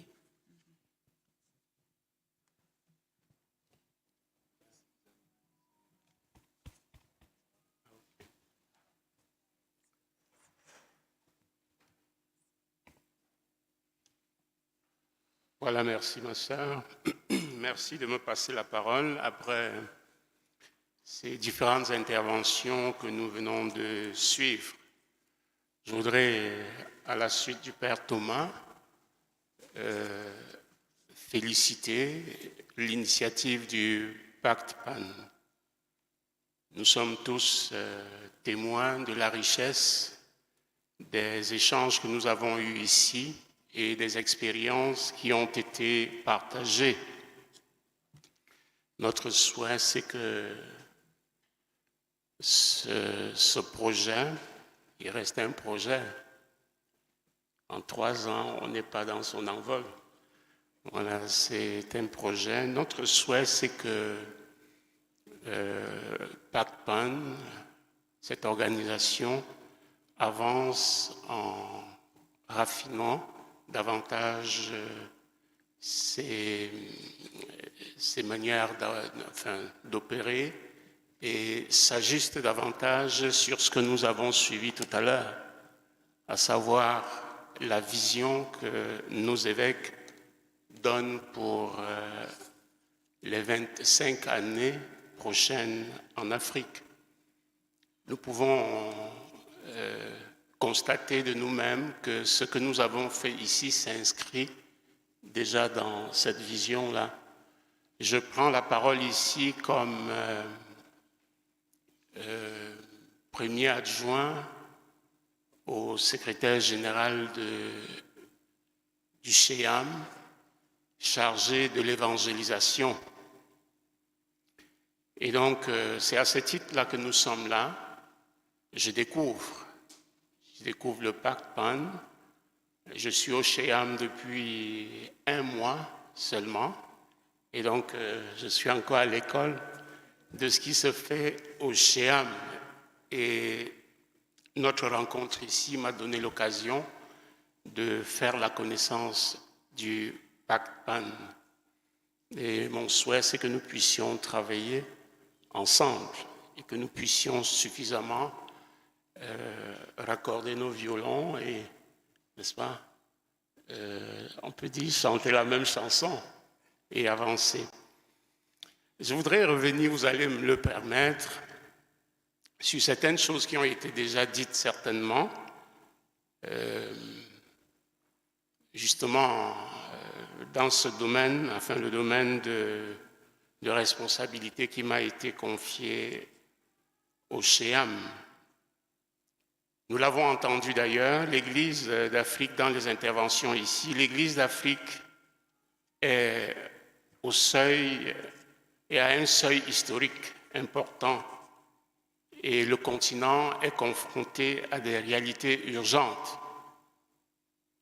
L'exposé de tout à l'heure nous l'a montré, l'exposé du Père Thomas nous l'a montré davantage. Voilà. L'instabilité politique, les injustices économiques, la transition culturelle, et on peut inscrire l'intervention du Père Thomas dans ce point-là, puisqu'il nous a parlé de l'urgence de revoir notre manière d'éduquer ou alors porter un regard attentif sur ce qui se fait dans les lieux où nos enfants sont éduqués. La dégradation de l'environnement, nous l'avons vu tout à l'heure, les troubles, les guerres et la grande soif de paix. Donc il y a un très grand besoin qui est ressenti, un très grand besoin de la présence de l'Église, n'est-ce pas, dans ces lieux où tous nous faisons face à ces défis. Et donc, face à ces défis, les conférences épiscopales d'Afrique et des îles ont élaboré cette vision qui vient de nous être présentée. La vision de l'Église en Afrique pour les 25 prochaines années. Et il faut le rappeler, cette vision est le fruit d'une réflexion théologique approfondie, d'un discernement pastoral réaliste et d'une consultation à l'échelle continentale. Donc ce n'est pas un petit groupe qui s'est retrouvé pour penser cette vision. Je voudrais être bref en nous disant simplement que ce document n'est pas simplement un document stratégique, mais une invitation, un appel, comme nous l'avons entendu dans les autres interventions, donc un appel lancé à tous les segments de notre Église africaine, un appel à marcher ensemble dans le dialogue, dans la foi et dans le service mutuel. C'est ça, la synodalité. Nous en avons beaucoup parlé. C'est un cadre pour animer la planification pastorale dans nos églises particulières et favoriser une collaboration profonde entre les diocèses, les conférences épiscopales et les communautés. Je voudrais formuler un souhait pour finir. Alors qu'ensemble, avec l'apport du PACTPAN, marchons vers une Église renouvelée en Afrique, une Église prête à répondre aux exigences et aux défis de notre temps qui viennent d'être relevés dans ces interventions. Merci.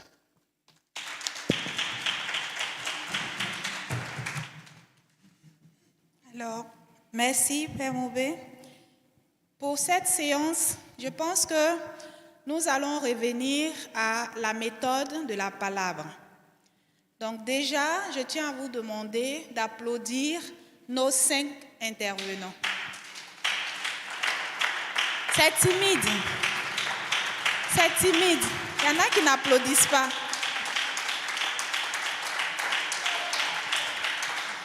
Bien, je pense le temps de traduire. OK. Alors, pour nous aider à cette méthode qu'on a appelée la conversation dans l'esprit, que nous avons eu à expérimenter au synode, et également tout ce que nous faisons au niveau de la palabre, prenons un petit moment de silence.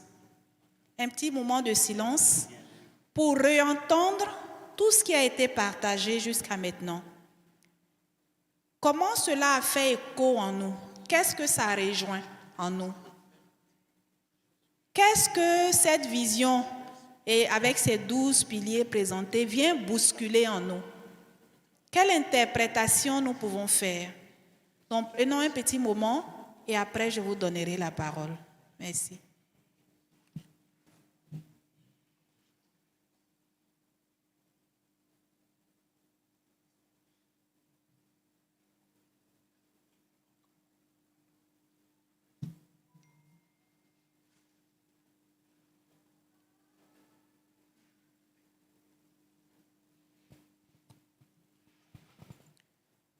OK. Donc la parole est à vous. La palabre va commencer. Est-ce que je peux avoir le deuxième micro dans l'assemblée? Elle est où, Sœur Joseph? Oui, Roger, tiens.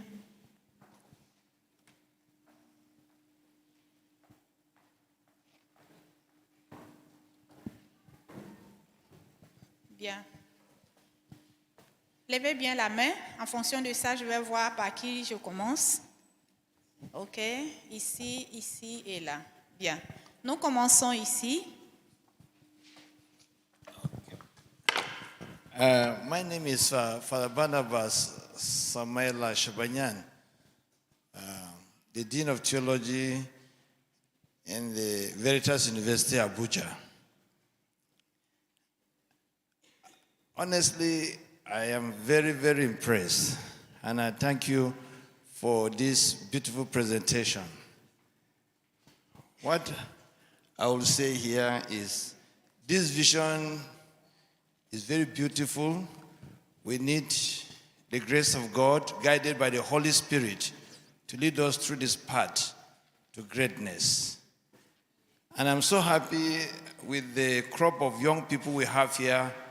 This vision would outlive many of us, but with the young people we have here as foot soldiers, if we integrate this vision into seminary formation, into house of formations, and especially in the universities, the vision will be adequately realized.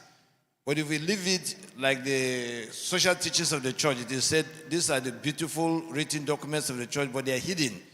But if we propagate this through house of formation and through the universities and through our youth members here who are the foot soldiers, this vision will be realized. I believe in this possibility, guided by the Holy Spirit. Well done. Thank you. Merci.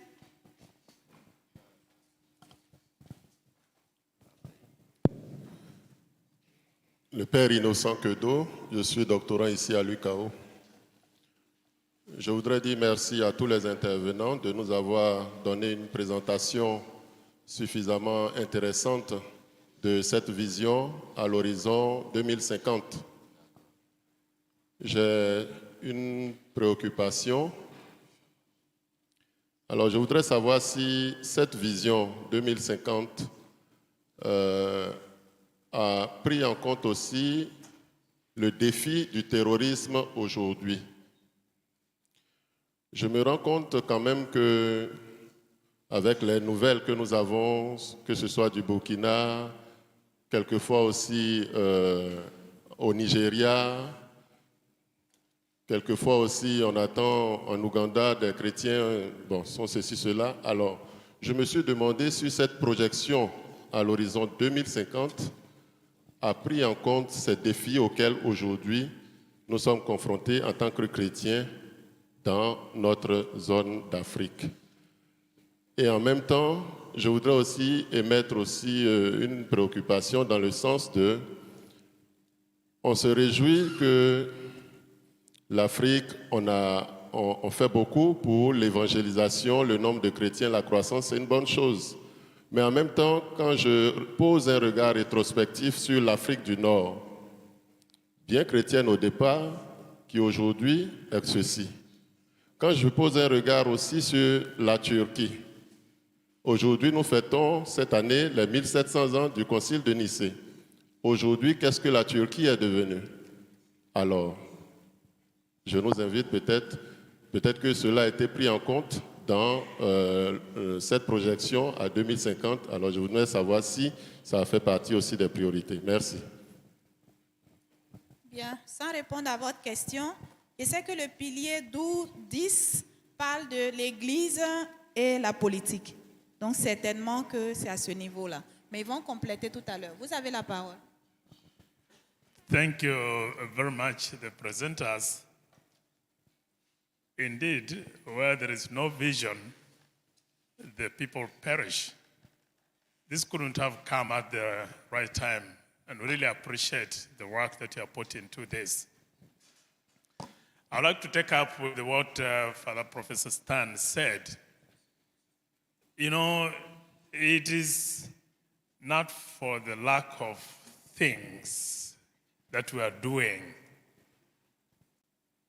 It is really the absence of a common vision. Sometimes we are like an uncoordinated movement of troops. There's so much that is taking place, but it's nothing that is streamlining, helping us to achieve a common vision. And this is the best thing that could have ever happened to us. And as you have noted, there is always that people, especially for us parish priests, if people come and it's just an added layer of something that needs to be done, there will be a resistance.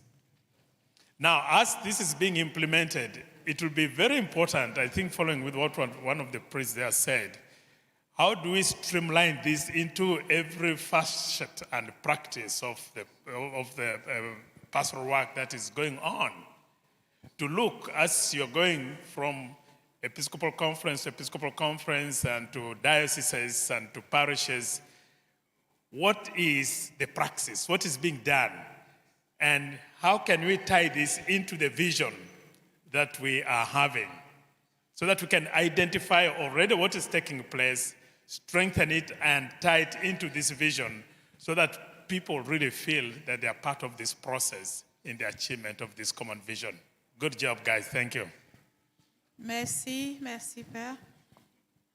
OK, on a un intervenant devant.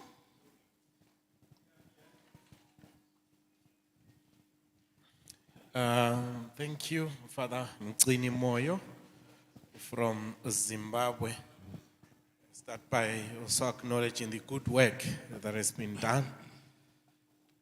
I have commented the question. The first one is, I think there is so much at the level of SECAM that has been done, but it remains hidden. Seminary some time back, and I searched in the library. These beautiful documents coming from SECAM, there was none in the Kampala. There, the formatters there didn't even know about this document. Then come the synod on synodality. I think the introduction of the continental phase did it for us. And I saw SECAM coming alive and close to people. I say, this concern that has been raised here of maybe SECAM and this good work coming down to the dioceses and to the churches, how can we maybe making use of that spirit and the structures that were used in that process of the synod, particularly at the continental level, to get this beautiful message down, and particularly what would be the role of the regional Episcopal conferences. I just want to share one last thing, that one bishop from my conference in Zimbabwe once said, I know there are issues even of money with SECAM, that, okay, I think I would rather subscribe to the region than to SECAM, because I really don't know it. And I don't know if it has any effect on me and my church. So when a bishop feels like that, it's not nice. What more of the people who are the sheep under the bishop, if the bishop has that feeling. So how can we really improve and fill those gaps? Thank you. Bien, merci Père.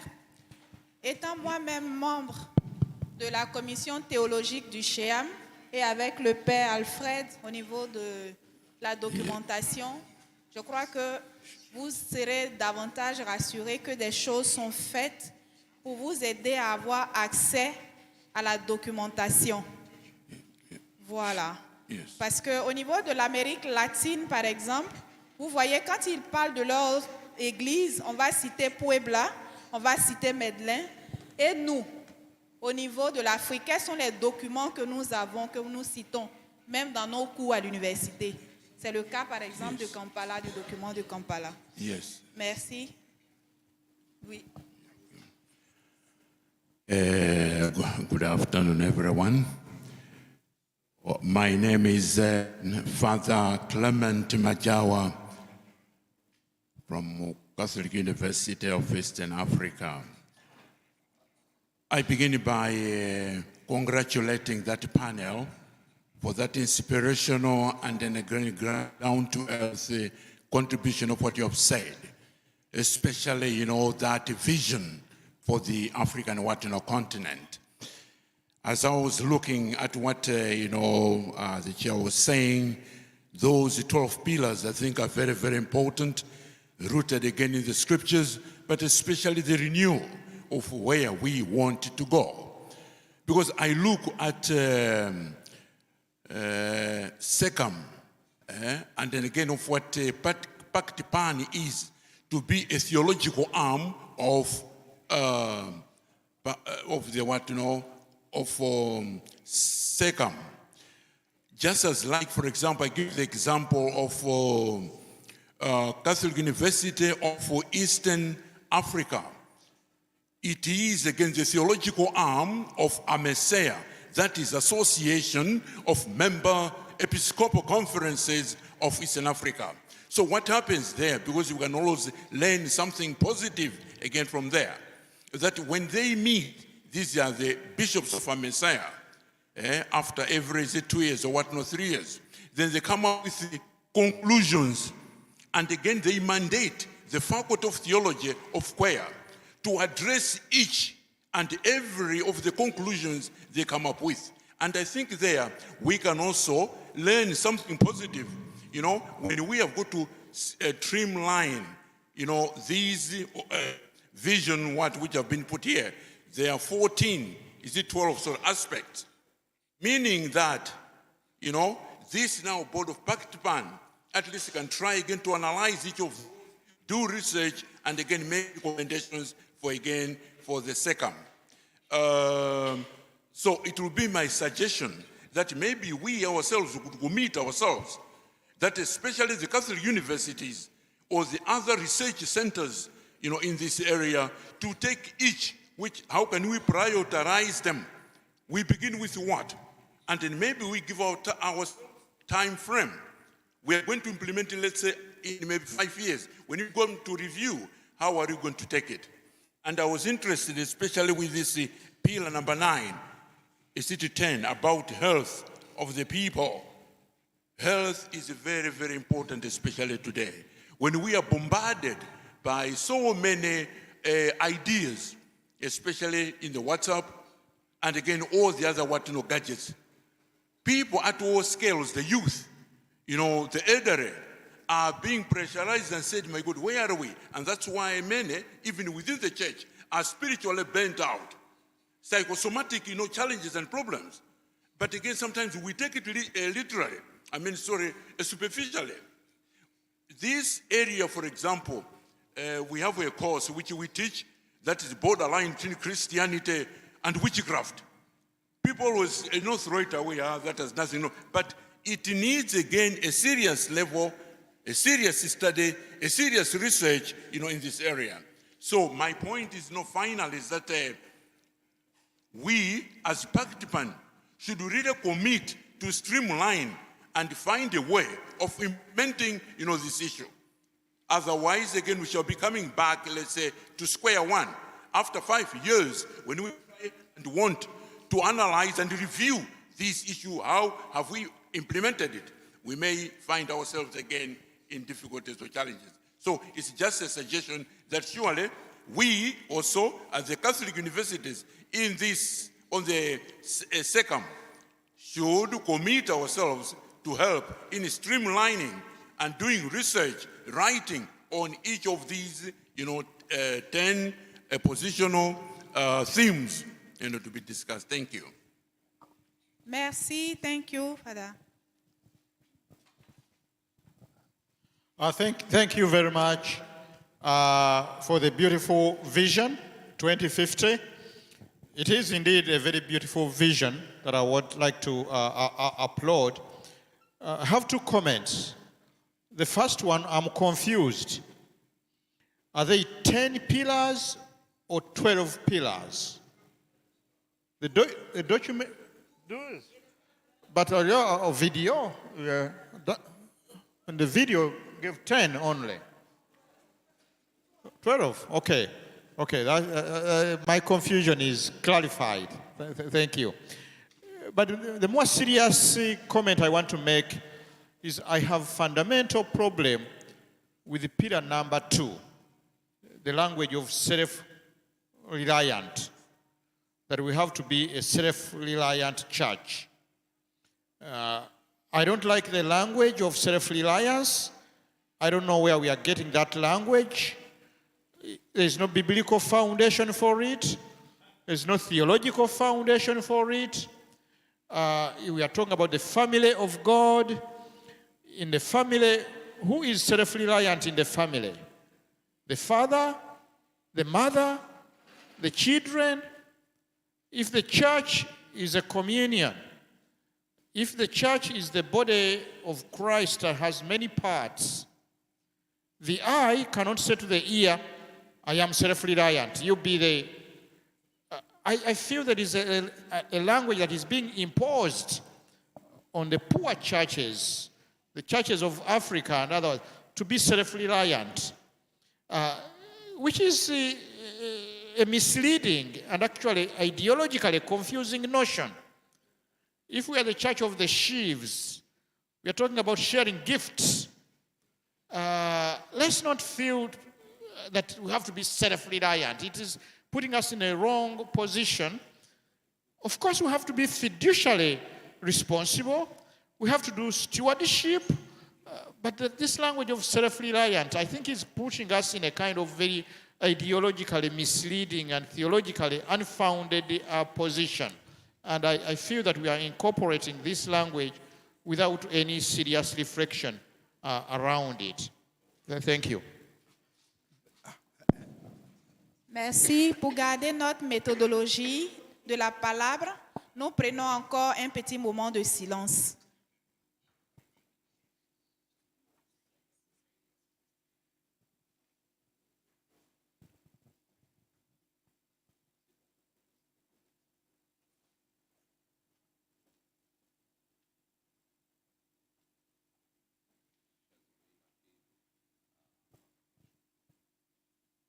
Merci.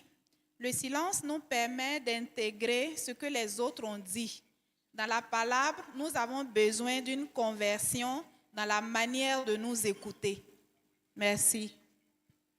Thank you. I also want to contribute it as one of members of SECAM.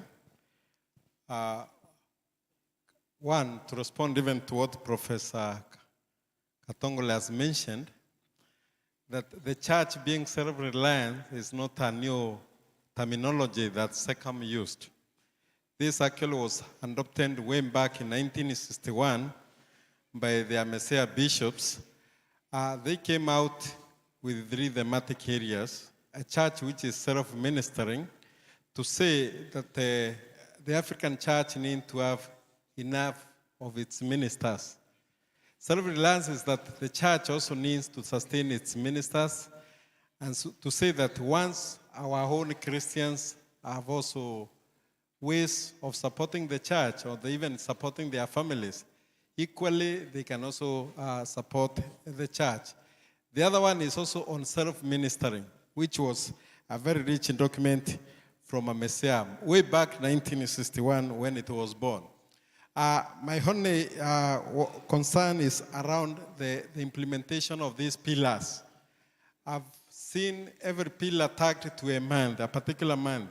So I was wondering what measures are we using to see to it that a very particular pillar has been implemented? What are the outcomes? What is also, again, the actions that are making us go now to implementation of the second pillar? So this tagging of the month, maybe I may not understand it so well.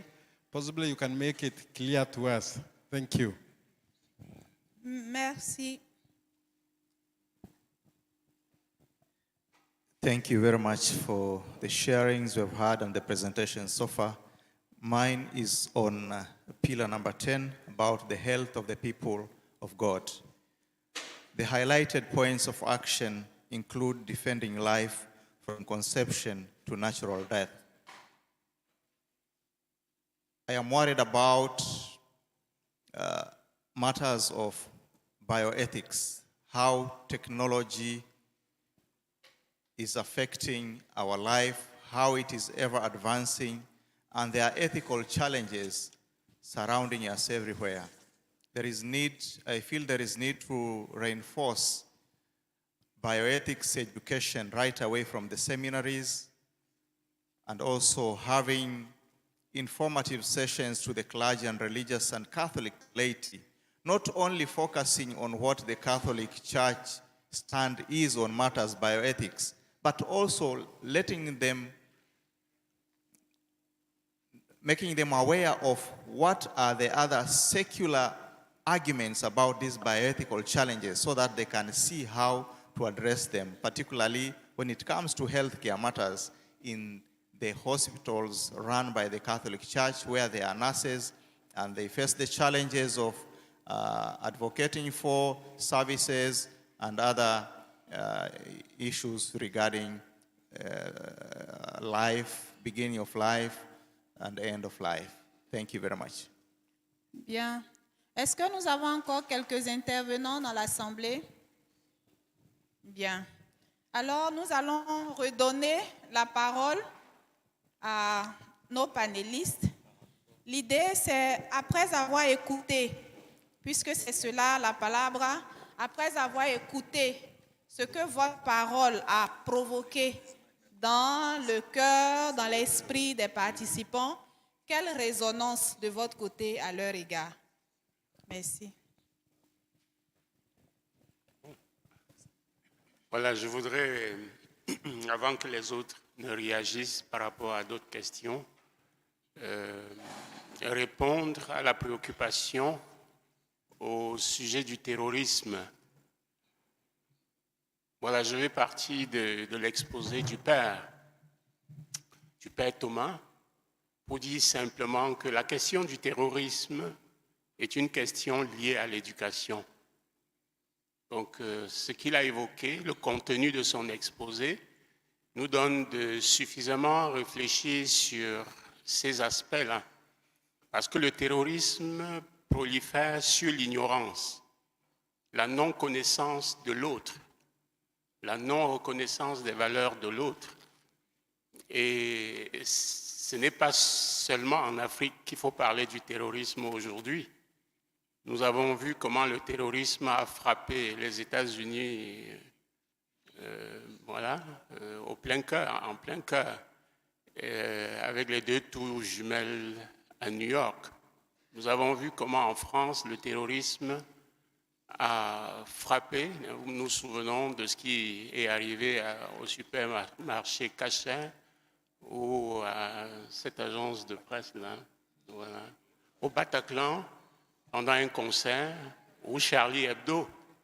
Voilà. Et il faut même ajouter que le terrorisme frappe plus les musulmans que les chrétiens.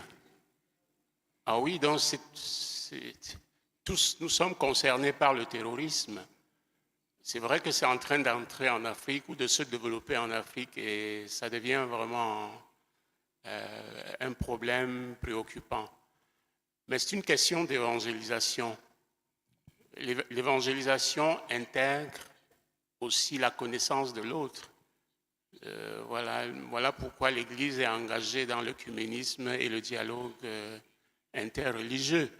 Mais je crois que dans cette dynamique, les musulmans modérés, les musulmans qui ont le sens de la reconnaissance de l'autre, travaillent avec les églises chrétiennes pour pouvoir contrer l'avancée du terrorisme ou pour pouvoir simplement désamorcer les ressorts du terrorisme.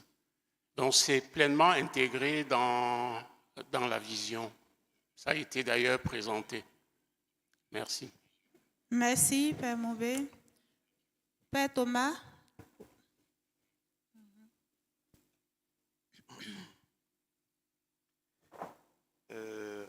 Bon, en tant qu'éthicien, je peux revenir juste sur ce que l'un des derniers intervenants a relevé au sujet de l'intrusion des biotechnologies dans la vie du peuple de Dieu.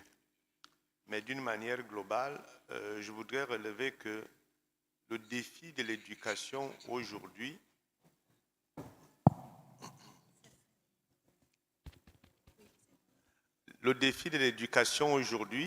et particulièrement de l'éducation en milieu universitaire doit être une priorité. Pourquoi? Parce que vous allez remarquer que dans la formation depuis l'école maternelle jusqu'à l'école, au lycée et au collège, en passant par l'école primaire, nos jeunes sont considérablement formés par les écoles et les collèges de l'Église catholique. Et que tout le monde apprécie d'ailleurs. C'est paradoxal pour nous au Cameroun. Vous allez remarquer que les proviseurs des lycées n'envoient pas leurs enfants au lycée, mais c'est dans les écoles catholiques. Mais qu'est-ce qui se passe? On voit justement qu'une fois que les enfants, même ceux qui sont sortis des petits séminaires, etc., vont dans l'enseignement supérieur, ils sont comme abandonnés à eux-mêmes. Et l'Église n'a plus un grand impact à ce dernier niveau de la formation de notre jeunesse. Et c'est là tous les enjeux. Pendant longtemps dans notre pays, justement, ces enfants, l'élite a été récupérée par des sectes ésotériques, la franc-maçonnerie, la Rose-Croix, etc. Parce que une fois que l'Église se retirait à ce niveau, les autres maintenant, les nouveaux courants, la théosophie et autres, venaient récupérer la jeunesse et ils s'emparaient d'eux. Et les jeunes plus tard n'avaient plus la même harmonie à la filiation initiale. Or, justement, si l'Église prend le milieu universitaire comme une priorité, cela peut changer la donne. Et je crois que ça doit être l'une des suggestions importantes que le CHEAM doit pouvoir intégrer. Comment être présent davantage dans le milieu universitaire? Donc voilà ma petite contribution. Merci, Père Thomas. Et je ne sais pas, tout à l'heure, quand le Père Thomas a présenté son texte, il est venu sur une proposition. Je n'ai pas eu d'écho dans ce sens. La fondation d'une congrégation, si j'ai bien compris, voilà, de sœurs, c'est ça, de religieuses qui enseignent à l'université. Effectivement, nos universités, on n'a pas de congrégations consacrées à la formation de l'élite. On n'a pas de congrégations religieuses qui soient adonnées comme les frères des écoles chrétiennes autrefois et autres, ou les jésuites, etc. C'est vrai que c'est l'Église universelle, on y est intégré, mais vraiment les initiatives africaines qui investissent le monde universitaire, nous n'avons pas. Tout au moins dans mon pays, tel que, si je peux noter le cas du Cameroun, et je crois que c'est une absence coupable. Bien, l'appel est lancé, donc je donne la parole au Père Vitalis. In Nigeria, you have a University Sisters, the congregation that works exclusively in universities, accompanying the young people. I want to talk about the evaluation of the vision. during the plenary assembly of SECAM, the question came up, how do we evaluate these visions? And a bishop from Sudan spoke about having the evaluation at every second plenary, which comes up every 3 years. And I found that to be very, very clear that at the end of every 3 years, when the bishops come for their plenary, the report from every conference will be done based on divisions. So it's something that was foreseen, and I hope it will be done. Thank you very much.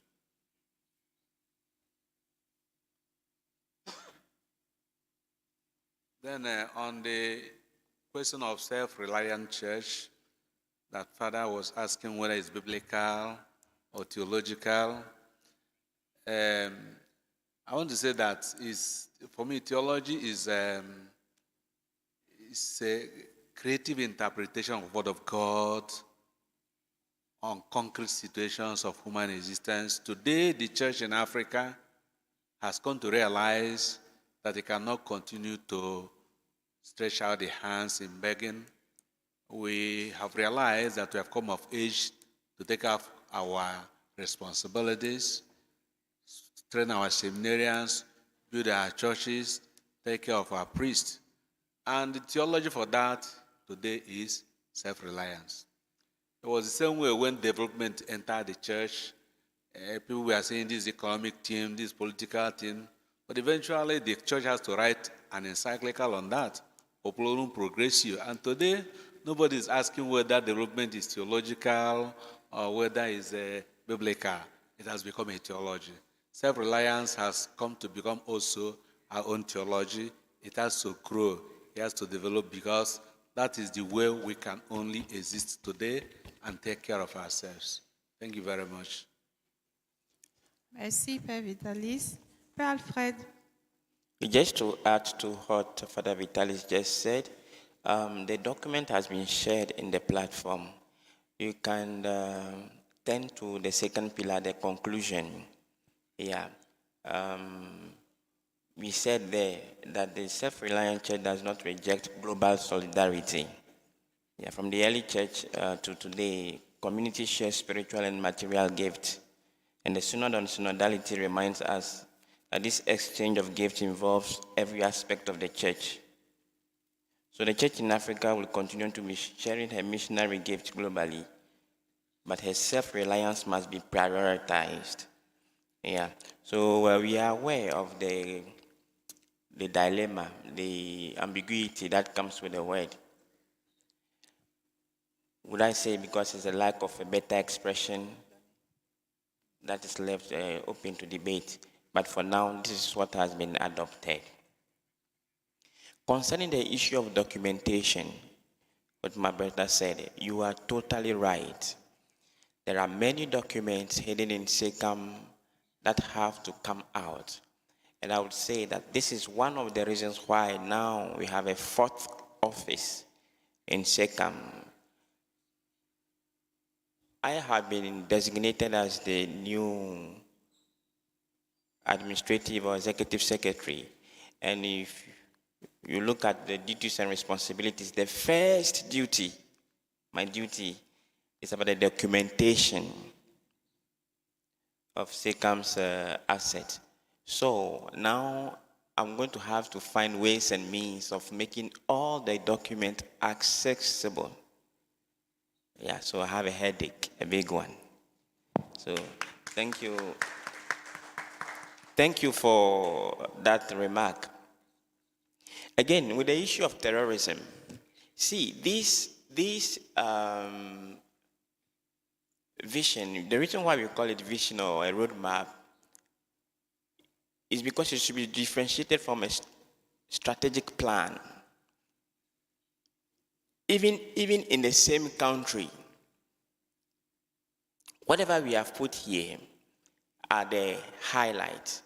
Now, each conference, each entity must be able to appropriate it to its realities. So that if terrorism is happening in northern Nigeria and it's not happening in southern Nigeria, once we have Pillar 7 talking of justice and peace, once we have Pillar 12 talking of church and politics, it is up to the local conferences to see, now this month, Pillar 7, in June, we say justice and peace. In Nigeria, we have issue, not in Nigeria, we have issue of terrorism. This is what we decide to do. So it is up to the local conference to say, with our reality, this is what we are going to do for the month of June concerning terrorism. So that in the same justice and peace in the south, they can work on justice and peace, but a different angle. So there are certain topics we cannot just put everything on the same board. That's how we went about it. Ok, merci Père Alfred, c'est bon. Nous passons la parole au Père Stan, si vous voulez bien parler. Je veux. Okay, I am personally concerned about terrorism, violence, war, kidnapping in my home country, Nigeria. I've lost 2 of my classmates in the last 5 years. One a priest, one went through the seminary working as a business man. I've lost friends and people I know. Nigeria has become a symbol of failed narratives of modernity and convergence in Africa. I am concerned about the breakdown of the state, that the state in Africa has become the greatest source of violence, structural violence against Africans.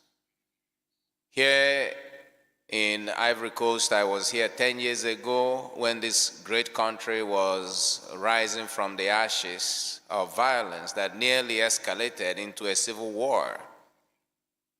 Today, the same actors are still active, parading themselves as saviors, destroying the dreams of our people. So I say it clearly to my friends in Ivory Coast that it is time for the establishment in their different disguises to get out of the way so that the people can be free. So it's a good question that was raised about terrorism.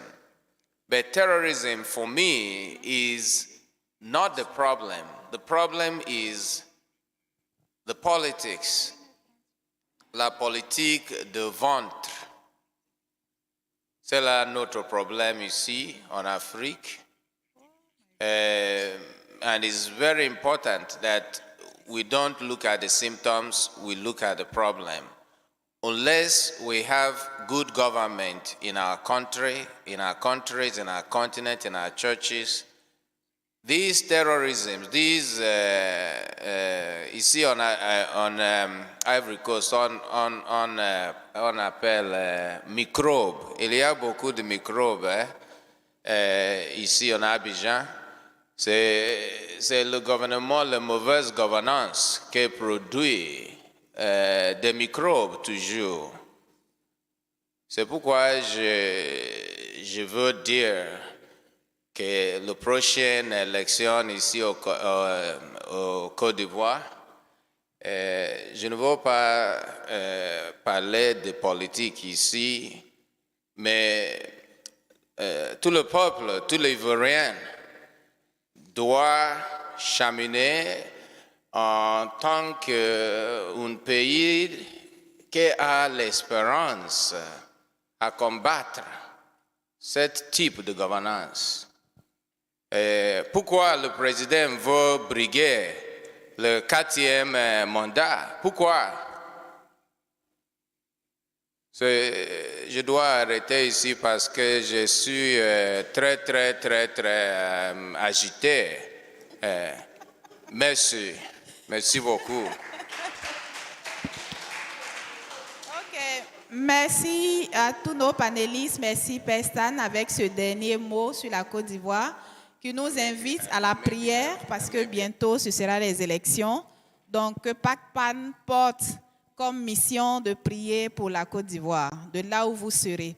Donc nous disons un grand merci pour leur partage, pour nous donner une idée sur l'horizon 2050 pour l'Afrique.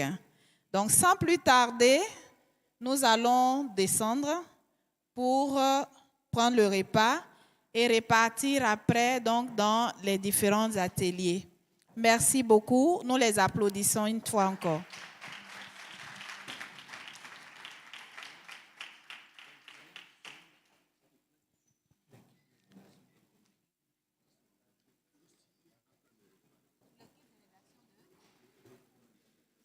Bien, on me fait dire que l'équipe de rédaction des communiqués doit se retrouver tout de suite après le repas.